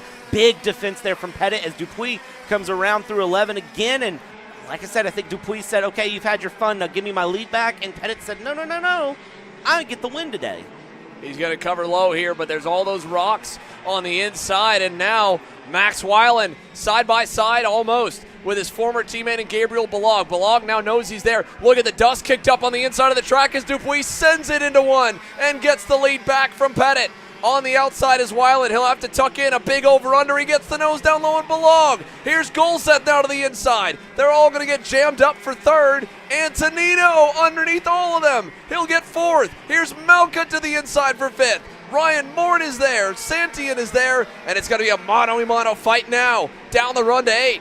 Dupuis on the inside. Plenty of room out back for Pettit to open up as Dupuis locks up down low and keeps it parked on the apex. Nothing Travis can do there as they run to 9. Dupuis very hard on the brakes there into 8 going through, and Pettit's going to look one way. Pettit looks the other. Big off back in the back with that big group behind. Malcutt. That was Malcutt who was off there from P8 to the outside. Goes Pettit. Can he get through? Dupuis blocks the inside well, and Dupuis will say, no, not so fast. Down into 14-15 they go, and here is the last chance dive wide out for Pettit. Pettit wants to switch it, not able to. Dupuis looks left, looks right. It's a drag race to the line. They're both jumping, and it is Pettit across the line to hold off Dupuis. Travis Pettit around the outside steals the win from Nathan Dupuis. Nate had covered the inside off. He pinched the exit to not get crossed over. He played the last lap perfectly, at least all the way to the final couple hundred feet, but Travis Pettit opens up his hands on the entry and the exit, and the outside move, it didn't work in 11, but it works in 16, and what a turnaround from Travis. The corner that knocked him off the box in OKNJ becomes the turn. He secures the win in KA Junior.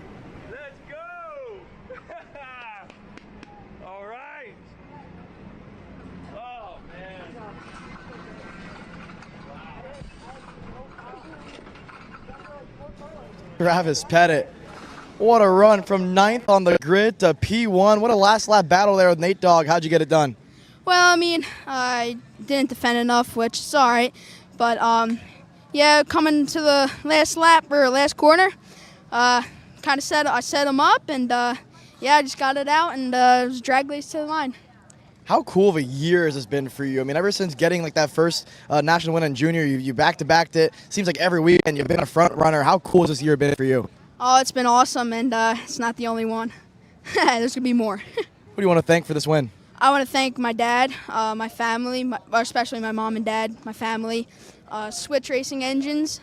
I want to thank Speed Concepts Racing, and yeah, that's it. Oh, and my mechanic, Aiden. There you go. Don't forget the mechanic. Thank you, Travis. Thank you. I'm actually going to take one step back here. I want to talk to Nate Dogg here. Nate, I'm going to kind of move your body a little bit here, but no, I want to talk to you real quick. I just kind of want to get in the mic range for you, but I heard you walk over to Travis. You said that was fun, right? How would you kind of describe that race besides that? I mean, it was challenging. Just had to study him on the laps he was in front of me. I think he was on a higher gear than me, which I think helped him to the run to the line. Definitely just get that pull off the corner. I mean, it was a great race. He drove well. He took risks. I mean, with risks come with reward. He drove great. Yeah, he drove really good. You talk about the risks that Travis did. When you look back at that last lap, could you have done anything differently to hold him off? I don't think so. I mean, I'm usually pretty good at defending, but when it's one-on-one karting, it's hard because they can set up more, get a better exit. It's easier with like 4 or 5 people behind you. Usually some people just kind of slot in line behind you because they don't want to use their position. I don't think I could have done much more. I mean, maybe try to roll a little bit more speed in the last corner just to have a better exit. Thank you, Nate. Thank you. Paulie Massimino wins the Wisconsin Grand Prix. James Overbeck on start number 2 gets win number 1 in OKN Stars. On track or off, Brandon Jarsekrak Racing delivers elite performance. Led by 4-time Pro National Champion Brandon Jarsekrak, our team masters driver coaching, data-driven analysis, and mechanical precision at every national event. Contact us today at BrandonJarsekrakRacing.com.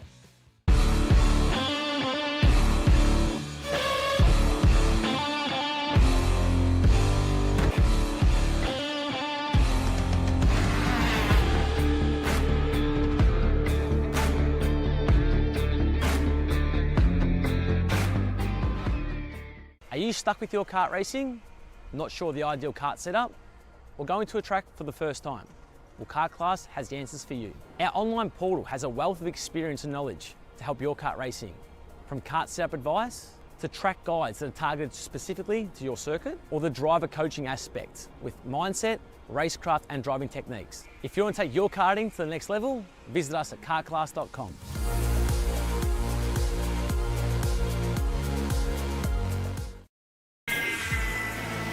Florida Kart Racers, you asked for it and we're going to bring it. Introducing Florida Karting Championship, FLKC, a brand new racing series coming to Florida in 2026.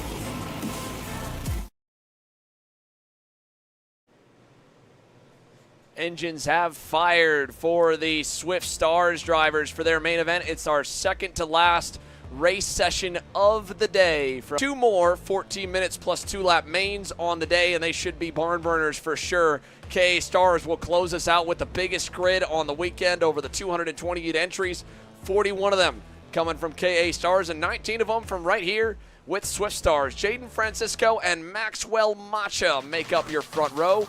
Jake Manolio and Holden Myers on row number 2.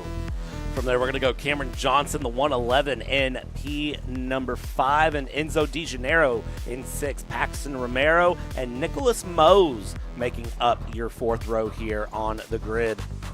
Moving back to row 5, Byron Borneman for Nash Motorsports on the inside, and it'll be Simon Jack Klein on the outside. Dalton Sears has had a consistent run, knocking on the door of the top 10. He starts just outside of it, alongside Timmy Tech's Connor Lipka.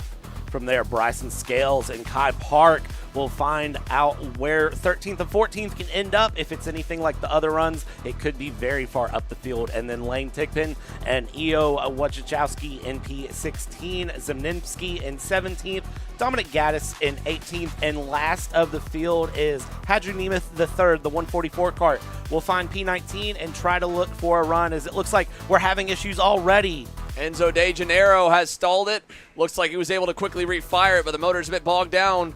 And now, if he stays in line, he won't get a penalty. He'll have to start from the back. So he wasn't able to maintain pace speed. So the 190 to the rear. And now, as we get set to go green for the second to last time today, Jaden Francisco on the right in the red, Maxwell Macha in the white on your left from Quaker City. Swift Stars main event is green.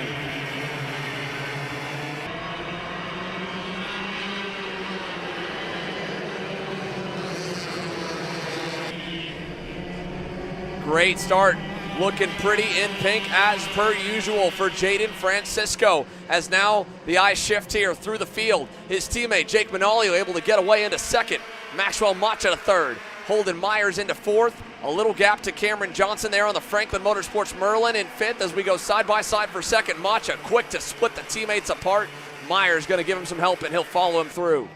Macha very quickly battling it back up into that second place, continuing along, looking back further through the field. Everybody settling in single file. You got to wonder what's going to happen for De Janeiro in the 190, because it's going to be just a hard-fought battle to get up the field, as we see the 174, the 191 not giving each other breathing room at all from Macha and Manolio, continuing to battle. And big slide there. That's the 174 Macha, who has gone off the track in 15, as we've seen so many times. Another one around, and that is one of the comp carts. Is that Thigpen, Lainey Thigpen, indeed. The 138, the young lady had got her first career major win at the CKNA Summer Nats just literally 7 days ago in Cincinnati, Ohio, and now, sadly, she ends up off the racetrack. Another one off as well.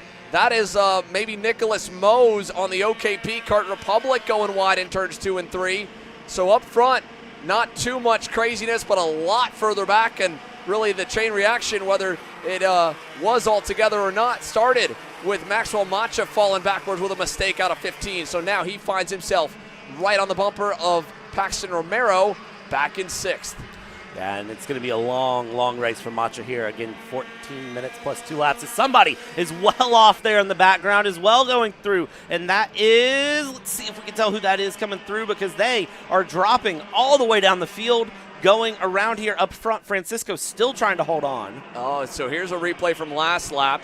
Myers to the inside of 15. Macha trying to hang tough. couldn't quite keep it on the racetrack there as Holden started to close the door at the exit. Good recovery, and I think the driver that went off was Romero, and indeed, Paxton Romero drops all the way back to 16th there with the pass by Macha at the top of the hill in turns 9 and 10. And up front, look at this. Pairs of two. Holden Myers making quick work of the gap to Jaden Francisco. He knocked off 4/10 last lap alone.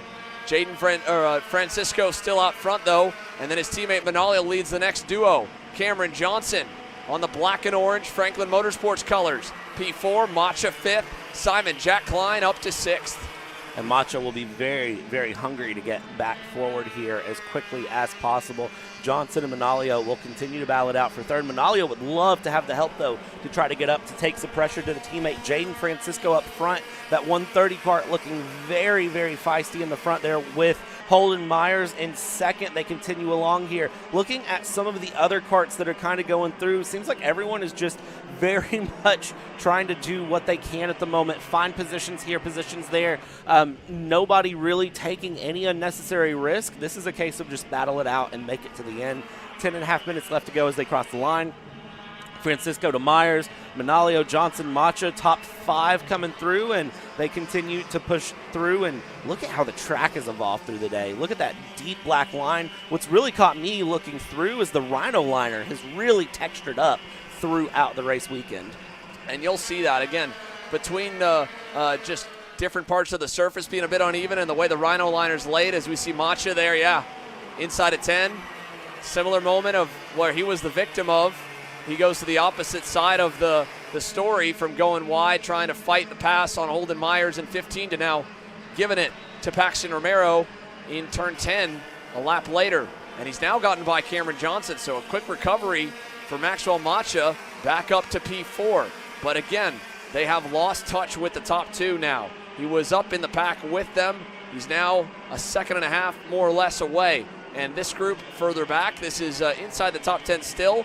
Byron Bornman up the order, 6th. And there is Enzo De Janeiro. We saw the motor stall out on him after the commitment line. So you have 2 sets of cones around the racetrack. The commitment line and the formation line. Both of them the drivers are well aware of. It's posted, of course, as well in the Stars official Discord. The commitment zone is the blue cones entering the final turn, and the formation line is the white cones entering turn number 11. And so because he was already past formation, which I think those might actually be flipped, but the commitment line normally going into 11 would be you have to be in the position that you're going to start in. And if you are supposed to start higher, but you're not in that spot, you still have to start wherever you cross that loop in entering turn 11 on the bend. And for Enzo, it was well after that when he faded backwards. So he's had a good charge back upwards. 11th now, and not far from that pack he's hunting that goes all the way up to P6. Yeah, and it's unfortunate, too, for De Janeiro there to end up in that situation.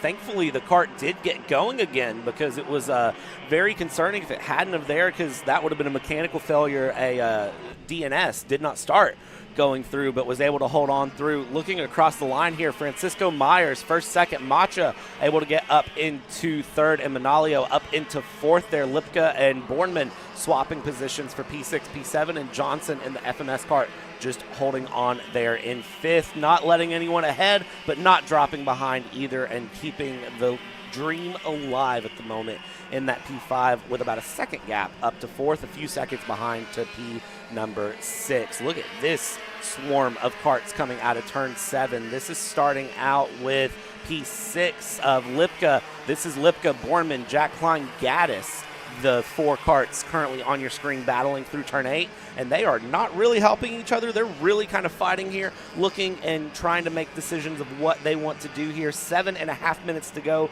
We've crossed half race distance, and now it's a matter of just getting to the end of this race. At what point they decide to really turn up the handle and make things just push that much more to really try to make a charge? Do they have anything to make a charge, I guess would be my other question. Yeah, I'm not sure. I mean, at this point, with all the back and forth that's happening here between that run of 5, I mean, they're only watching the gap to the lead just get bigger. Here in the midpoint of this main, Jaden Francisco and Holden Myers are showing no signs of battling at all. They're going to play this one out and run out the clock, if you will. This group here is where the action is. Connor Lipka, Byron Bornman, Dominic Gaddis as well. Had to roll from the tail end of the field. 17th, up to 8th, and digging on the MPG Kart Republic there as they roll up to turn number 8. And now he might get another one as we see Bornman pull out. Gaddis will follow, and the whole line is going to freight train Connor Lipka. Back he goes behind DeGennaro, who picks up another one. Well, that's a 4-for-4 special going through. Lipka dropping all the way down the order in that moment. But that'll happen again, though. I don't think that is done. I think we'll see that more as the 119 is off the track there going through. That's Wachowski, who has dropped off the track and has lost through, and it looks like is going to nurse that kart around. It's back going. We'll see, does Wachowski stay out or have to pit in? Up front, we still see the karts coming through the lines, everybody holding on where they can, and now as Bornman, Gaddis, DeGennaro, Jack Klein, Lipka cross the line here, they go through. Up front, Francisco Myers, gap a tenth of a second, continuing to try to just battle it back and forth, see who's going to end up where as they come out of turn 6 into turn 7 there. And Macha is also not too far behind, so we might have a 3-kart battle coming through as Myers down the inside is going to send it to 8, and Francisco leaves plenty of room, and there is the pass. New leader, Myers. Holden Myers, last year's stunner at the Miami Grands, and then rolling that into some other major wins and podiums in 2025. Now is looking for another one. Whereas on the other end of the spectrum, Jaden Francisco is 2 for 2 so far in Stars Championship Series main events. If he could win this one, he'd be the only driver to sweep all 3 rounds of his division's finals to this point in the year and head into night fight with a chance to pitch a perfect season with a full 4-for-4 run of mains. We've got a long ways till we get there, and still a decent ways till we get to the checkers in this main. And I don't know if it'll just be between the two of them. Maxwell Macha has found another gear. 4 tenths better than Francisco. Granted, there was the pass made, but even still 2 tenths better than Holden. And Maxwell can almost taste the draft and the lead. Yeah, this is going to be such a fun one to watch here to see if Macha can find that extra time and go through. Maxwell Macha, we know, has pace. We know Macha can go through. That's 2 karts off into the barrier here, trying to get back going here, and it looks like that is the 198. It is of Bornman, who's off, and is that Jack Klein with as they go through and coming out, trying to get both karts back going onto the track and going. That is the 132 of Jack Klein. So Bornman and Jack Klein have had some sort of a moment together, and that will see them fall well down the order as they go through. The 136 and the 130, Myers, Francisco, they're not done either. No, not at all. It's just getting ready to kick off, I think, up front. And don't count out Jake Manolio. Yes, he's faded away from Maxwell Macha, but he's also pulled away from Cameron Johnson. 3 seconds back with 3.5 minutes to go. Yes, he lost a lot that lap, but all it takes is one of these 3 to kick things off and start really battling for the top spot. And the moment they do, it kind of forces the hand of the other 2 to start passing as well, to not run the risk of, again, losing out on the race win. Right now, they're all playing in lockstep, but again, the tension is starting to build because teamwork's good when you know the other drivers are working with you. But the moment that someone, any of these 3, makes a move, and especially if any of them begin defending and going offline, blocking the inside to go into the corners, that will slow the lap times up. The other 2 will have to play the same game and play to the same tune, and that will open the window of opportunity for Jake Manolio to maybe play spoiler and join. For now, though, all still good and all in lockstep as they head to 15 now and over to 16. Holden Myers right out of the final turn. Jaden Francisco second, Maxwell Macha third. Macha, a Supernats champ in micro. Jaden Francisco, 2 wins already, trying to make it 3 consecutively here to sweep the season to this point in the Stars Championship Series. And for Holden Myers, he is looking at his first away victory. Both of his major wins he's had so far have come at home at Trackhouse Motorplex. Now a chance to win well away from home here in Ohio. 2 minutes plus 2 laps remain for the top 3. And further back, any other updates? Well, you've got Enzo DeGennaro and Dominic Gaddis' comeback drives from the tail end of the field. They have worked their way to 6th and 7th, and they're kind of just riding there. They're trying to hunt down Cameron Johnson, and you can see the deltas between the 2.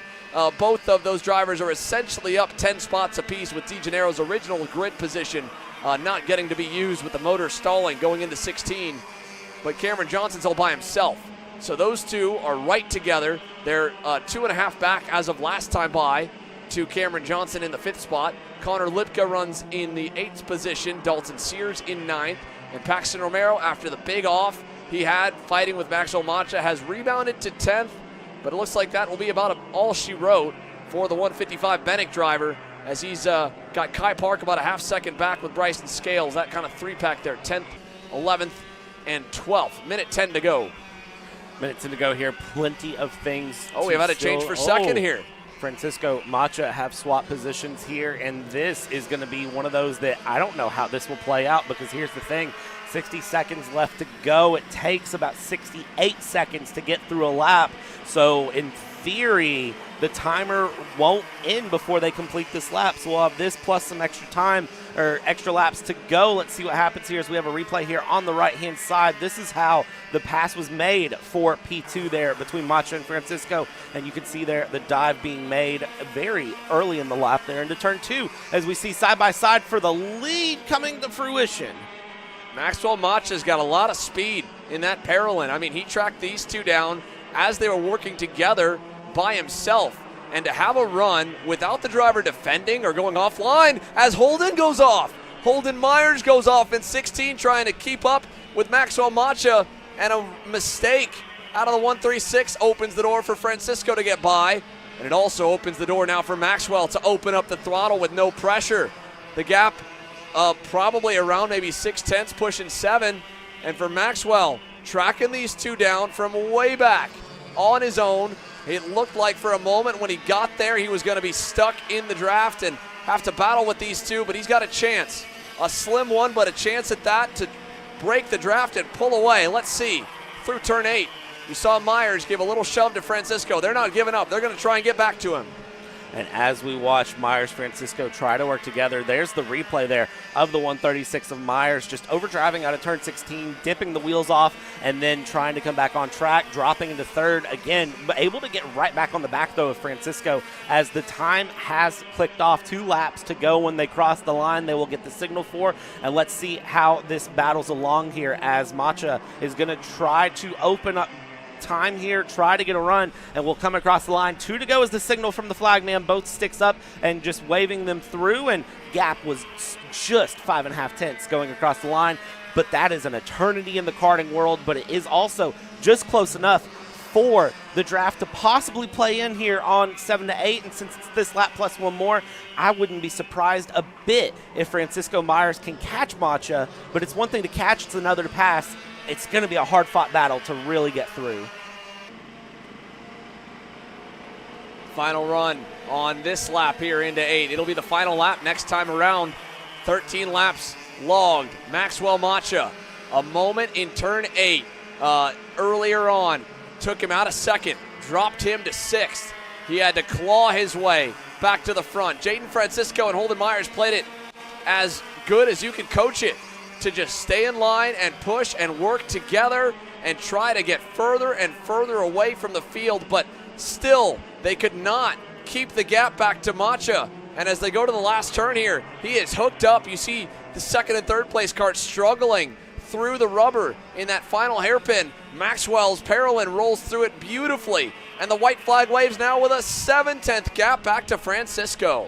Francisco 7/10 of a second the gap, and not going to be able to catch Macha, I believe, unless Macha has a moment here. You can see really settled in there goes Macha. Myers trying to find second place if it's possible here, and Macha, who will be very happy to see how this goes, down through turn 7, down the backstretch, one more long straightaway, look over the shoulder and go defensive. Francisco does, very defensive. Yeah, I'm surprised. It looked like Macha had some dirt on the right side tires where he had maybe gone off a little bit in the infield first sector, but Francisco, obviously, he's lost hope of getting to max. He's hoping that he can just continue to get maximum points available, and that's P2. So he'll defend back from Holden Myers. But for Maxwell Macha, this would be his first career in the new class, joining the next age group up. A Supernats win in micro, and a slow progression and a burn through the summer that has now come to this. Maxwell Macha, career win number 1 in Swift Stars. Jaden Francisco, 10 consecutive main events on the podium on the U.S. National Tour. An unreal statistic for the Canadian and one of the youngest drivers in the 8 to 12-year-old age bracket for Swift Stars at that. What a run for him. Holden Myers joins the pair on the podium. Jake Manalio will end in 4th. Cameron Johnson 5th. Dominic Gaddis 6th. Enzo De Janeiro 7th. Oh, we got a moment here. The 182 going around one of the Velocity Sodies. That's Kai Park, but for Maxwell Macha, first win together with Parolin USA, and first Swift Stars win as we go down to the scales. Maxwell, I'll give you a chance to take your helmet off, to give you a chance to take your neck brace off as well, but wow, first win in Mini, first win for the new team with Parolin. Maxwell, you didn't make it easy on yourself. They're off the track at the start. You drove your way back through. How'd you get it done? Well, like, I came off the track, and then I was just thinking, like, we just got to do this. I got to win, you know? So I was just passing everybody and trying my best, and then I just got to the front, you know? How good does this win feel? I feel really great. It's since Daytona, since I messed up, I learned my mistakes, but now I'm really happy. You learned your mistakes. It paid off. Who do you want to thank for this win? I thank Valentino for giving me the engine, Ben, Parolin for giving me the chassis. My dad and my uncle. Yeah. You can hear the emotions there from Maxwell Macha. You see what it means to the young kid. You can celebrate good here tonight, Maxwell. Have a nice dinner with your family there. Congrats. Maxwell Macha there getting emotional going through, and that is so amazing to see there, just how much the wins mean, how much the moments mean here. And that was the penultimate run. Now we get into the final run here for KA Stars. This will be the final grid of our day here from Quaker City Motorsports Park in Salem, Ohio, as they run through Oliver Hodgson and Alan Isambard. We've seen those two battle very hard with Lloyd and Gabriel 3rd and 4th, Roberts and Brown and Buscaglia in P7. We've seen what Buscaglia can try to do, and Jared Clark in 8th. Adams and Hamill, the top 10. Some other big names to watch here. Ibrahim Din in P19 will want to charge through the field. Quentin Angeli in P18 will want to charge forward. It'll be interesting to see what happens here in this final 14-minute plus 2-lap heat as they come down and get ready to go in KA Stars, the final race here of the Earthquake. They'll shake the ground, they'll get in the tram lines, and what's going to happen here as they hit the start zone? We're going to go green, and we're ready to go for KA Stars.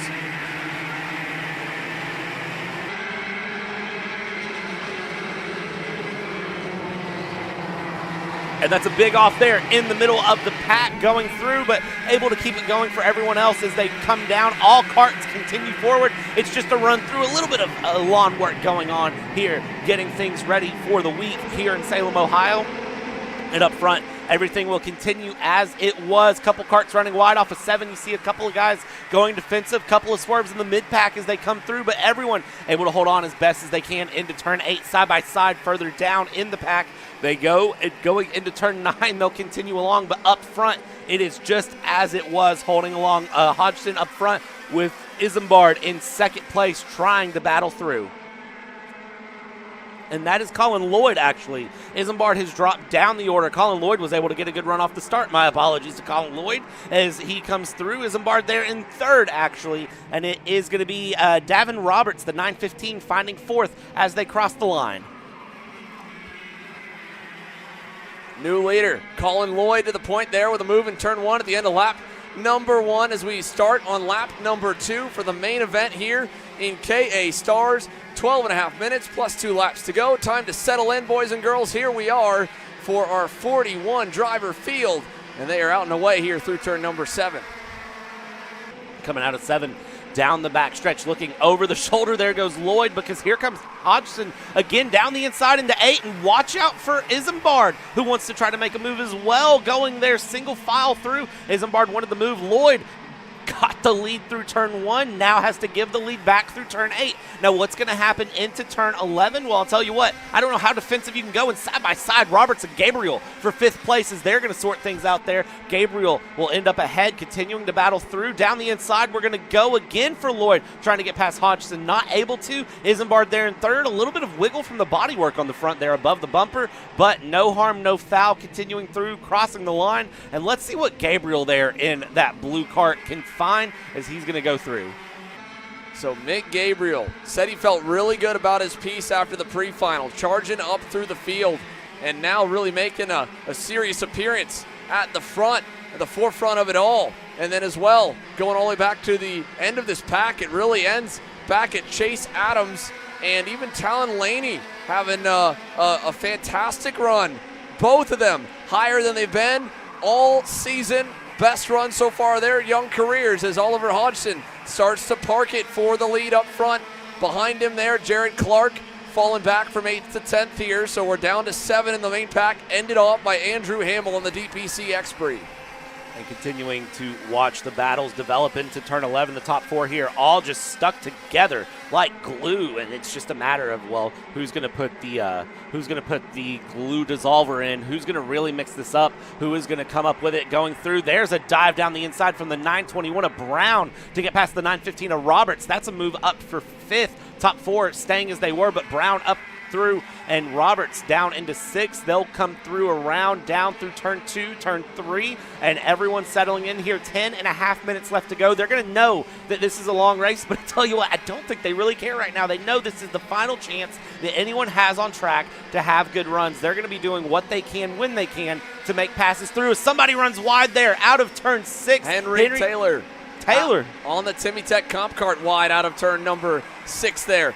Back behind, Hamill getting eaten up there by the pack as Hudson Brown now inherits 5th over Roberts and crew. Andrew Hamill all going wrong right now here on lap number 4, while Oliver Hodgson still shows the way to Colin Lloyd, to Isambard, and to Mick Gabriel. All 4 drivers have won numerous times on the big stage here in American karting, and all have plenty of years of experience between them. Hudson Brown would be looking for his first career KA Senior win on the national tour. He's back in 5th, but again, a little ways back, and there's contact. Lucas Zabo, Henry Taylor colliding in turn 16.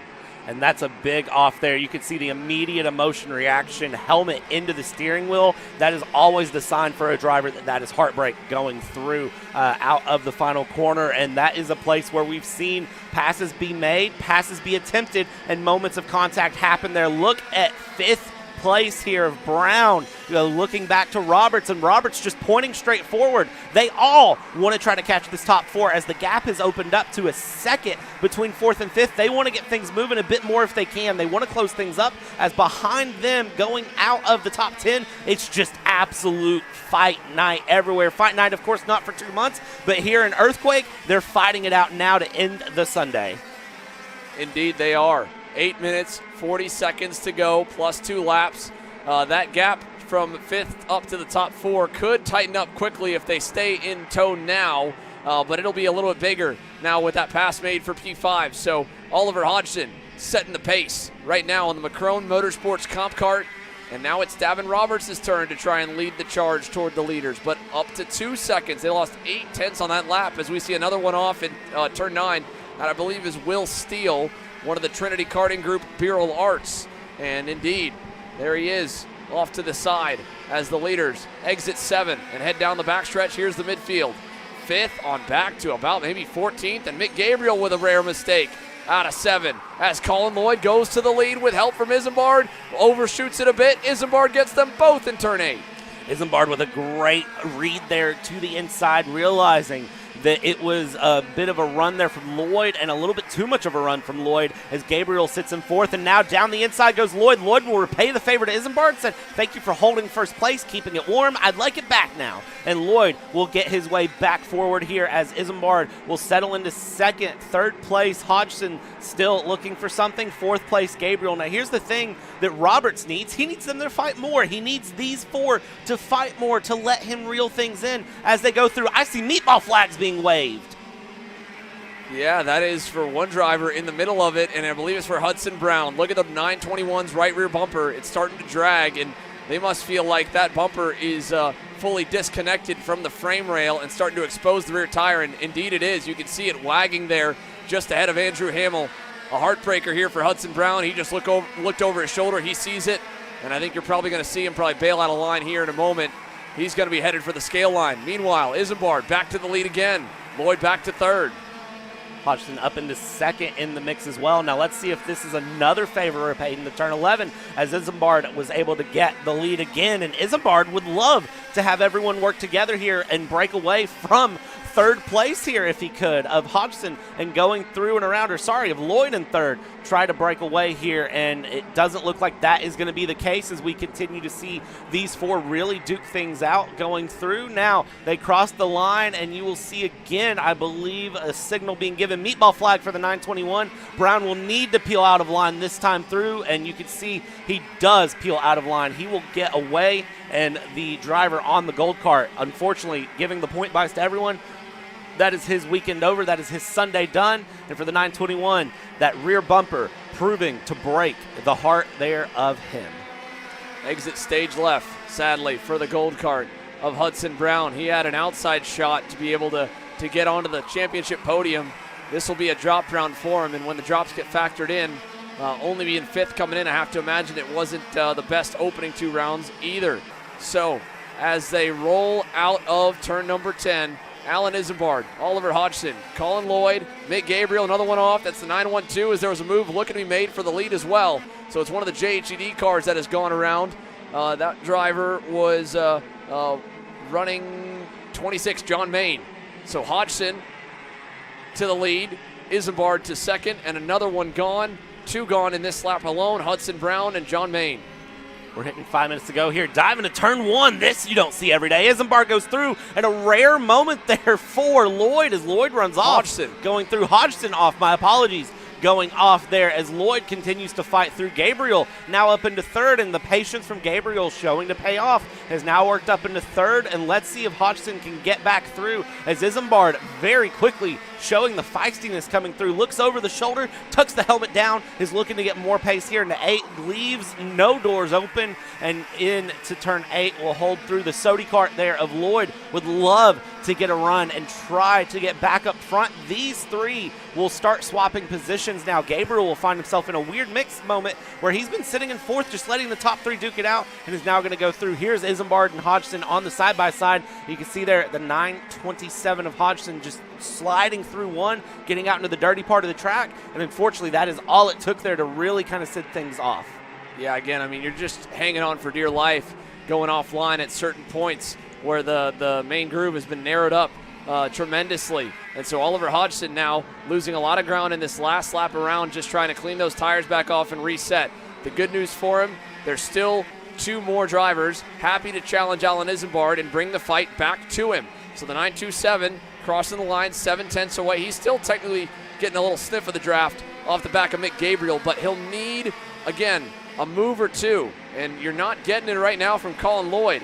He is happy to push his fellow Florida native, Alan Isambard, around, and Mick Gabriel seems to be more than content to ride there as well. Mick Gabriel and his dad with the AEM karting team, they've spent a lot of the development and the buildup of that program in Briggs 206 racing action. Only the last couple seasons have they really worked on the 100cc package. And so in running the pack racing, the super speedway style, low horsepower racing, it was an adjustment to go to kind of this mid-range horsepower package that the KAs provide, where 2 drivers can work together and be a little bit faster than 1, but at times you need to make moves and be selfish. And he seems to have found that good balance. He got a win last year in Wisconsin for the U.S. Pro Kart Series. And right now I think he has no issue riding along and narrowing the odds from 4 to 3 drivers in contention and taking out the guy that's at least out of the picture of conversation, Oliver Hodgson, who has been seemingly the strongest by a hair maybe over Isambard when you look at the average overall race sessions to this point. 2.5 minutes left to go, and I will say, watching through, I mean, this is just a big duke out of all of the big karts of the weekend here. They've all had great weekends and continue to try to just cement that through. As that's a wide Jared off from Clark. the 916 of Clark. I mean, that was just not. Oh, and that was looks like getting in the way of a couple of those Sodi karts that were coming through further back in the field, potentially trying to rejoin back in. And I think the contact might have been with Enzo Vidmontien. The two of them were together, and Enzo's cut the track. Enzo cut the track off the contact with Clark. He's now trying to let the field by and blend back into his original spot. So Isambard to Lloyd to Gabriel to Hodgson, and Enzo, he's got to let quite a few karts by, and probably more than what he needs to be able to rejoin and be given the grace of the officials, as Travis Pettit did earlier in the weekend. Pettit went through one of the cut-throughs right here off a start from 4th, rejoined after letting everyone by on this straightaway in turn 8 in 10th, and they let that one stand. Where does Enzo reposition himself?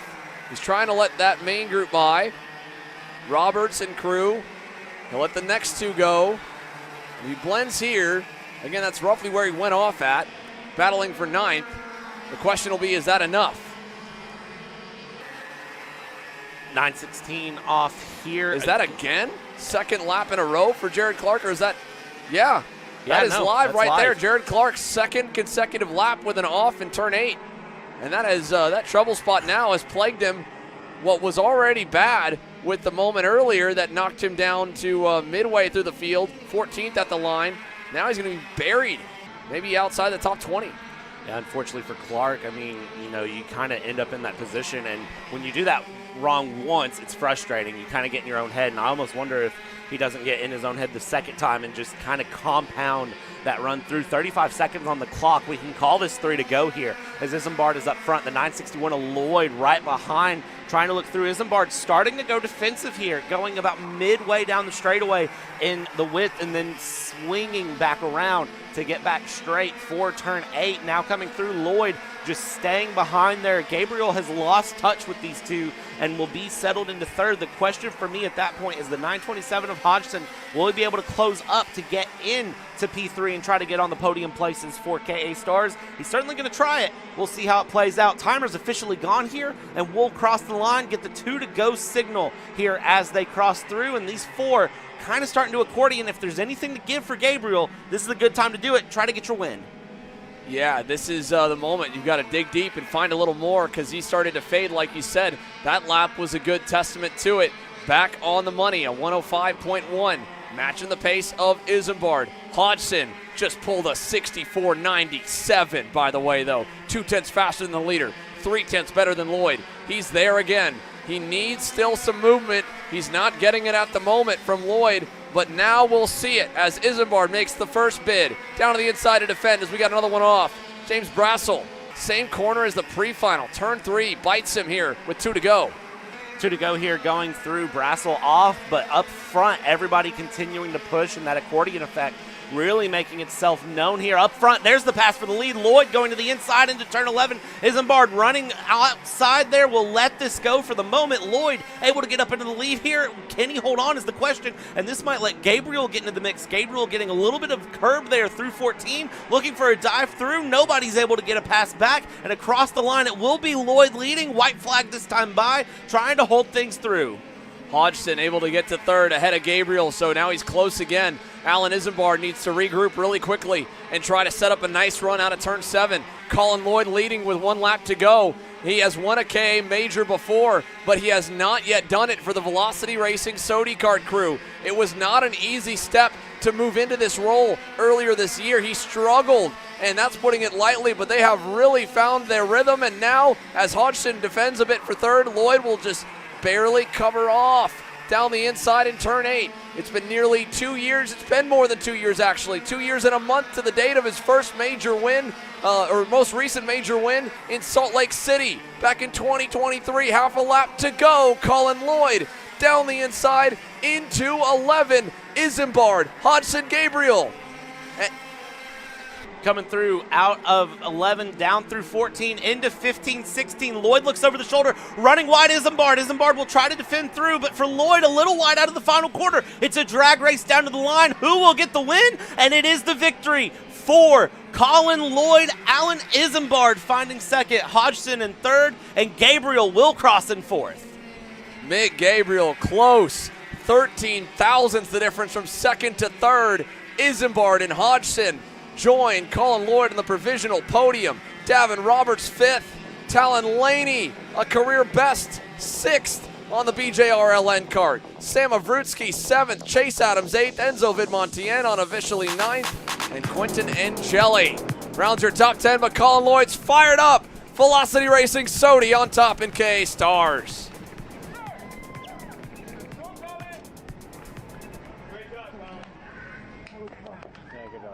It's what we had to do. Yeah, I know. Hey.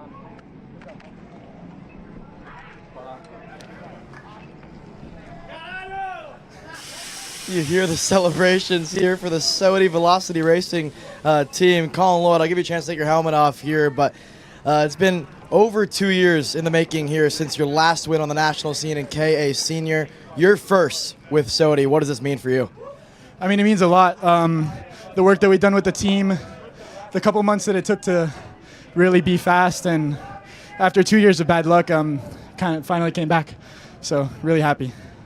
Well, describe those last couple of laps, right? Because it seemed like you were kind of just biding your time by Isambard. Was this kind of always in the plan to wait till those final couple of laps? No, I just couldn't really find a place to go. I didn't want to be sketchy. Me and Alan have worked good before, so I just didn't want to be sketchy, didn't want to ruin the race, and kind of just went from there. This weekend, I know you guys were trying a couple of things with the chassis. It seems to have worked. Is this kind of a sign of good things to come for the rest of the year? I think so, yeah. We're just getting a bunch of new stuff, a bunch of different stuff that we're testing, and it's worked out. So, who do you want to thank for this? Definitely Sodi Velocity team, Chris Knifick, Ruben, Lewis, Ricky, all the guys back at home that are supporting me, my dad, my mom, and kind of just everyone that's helped me through these hard 2 years. Congrats, Colin. Thank you.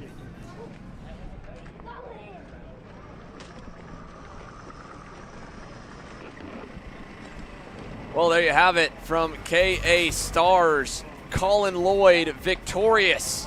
As you mentioned, a trying 2 years, some bright moments throughout, but now a very bright one here in Salem, Ohio. The winner in KA Stars from the Stars Championship Series, Earthquake for Colin Lloyd. Alan Isambard, a respectable P2. Oliver Hodgson, that run there should put him in a prime spot for the title. Mick Gabriel, Davin Roberts, Laney, Avrutsky, Adams, Angeli, and Chase Buscali, your provisional top 10, as the celebrations can begin for the boys in black and orange.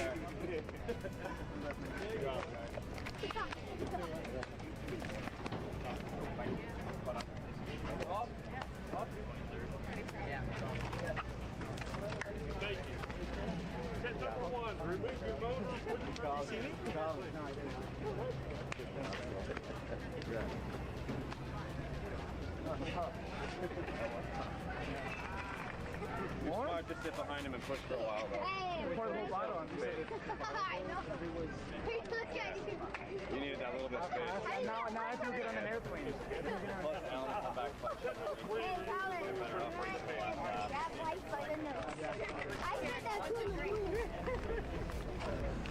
Well, a beautiful facility officially has gotten through a first major race weekend.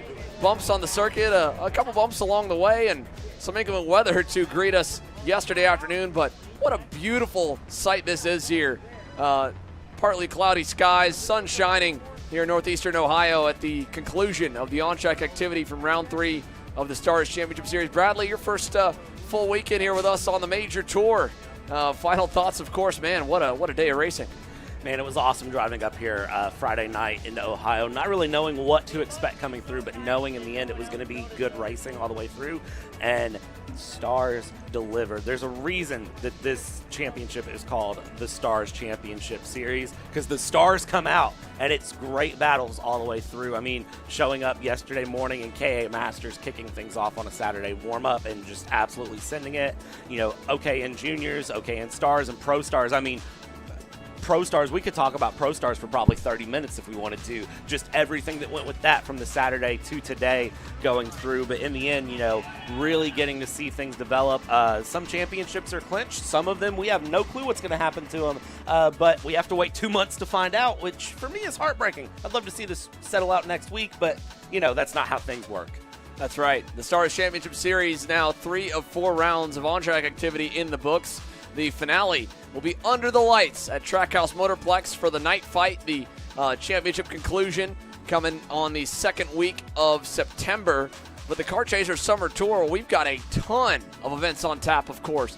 Next weekend, a doubleheader. The Texas Sprint Racing Series and the Route 66 Sprint Series, both in action in Norway, Illinois with Route 66 at Norway Motorsports Park. Our first trip there over the Texas Sprint Racing Series in the heat of the summer in Fort Worth at Crescent, the Motorsports Ranch, for its second consecutive year hosting that tour. And then at the end of this month, concluded, you heard it from a few of the drivers, a lot of the same faces on the national tour, continuing to the SCUSA Pro Tour Summer Nationals. That is the first of the 3 major championships that conclude, and the run all the way to September with the night fight. Stars Series, the final conclusion of the regular season, if you will, for this national traveling circus of major race teams, major drivers, and a ton of big moments. And this facility, you never know what you're going to get for the first ever event, but a huge kudos to the entire track staff and the Stars crew.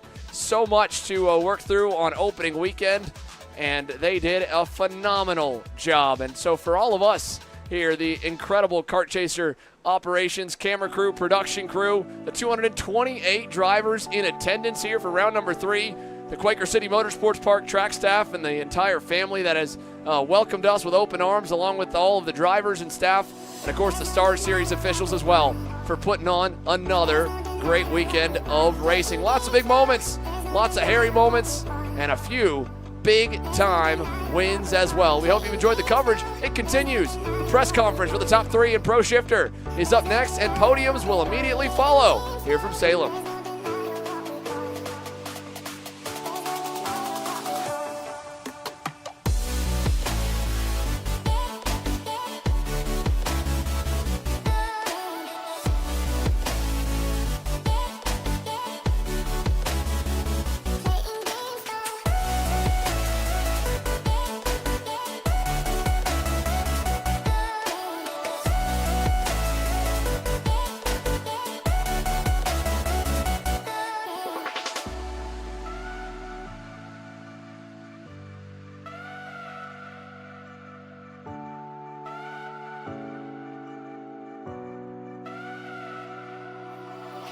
There's no denying what we want.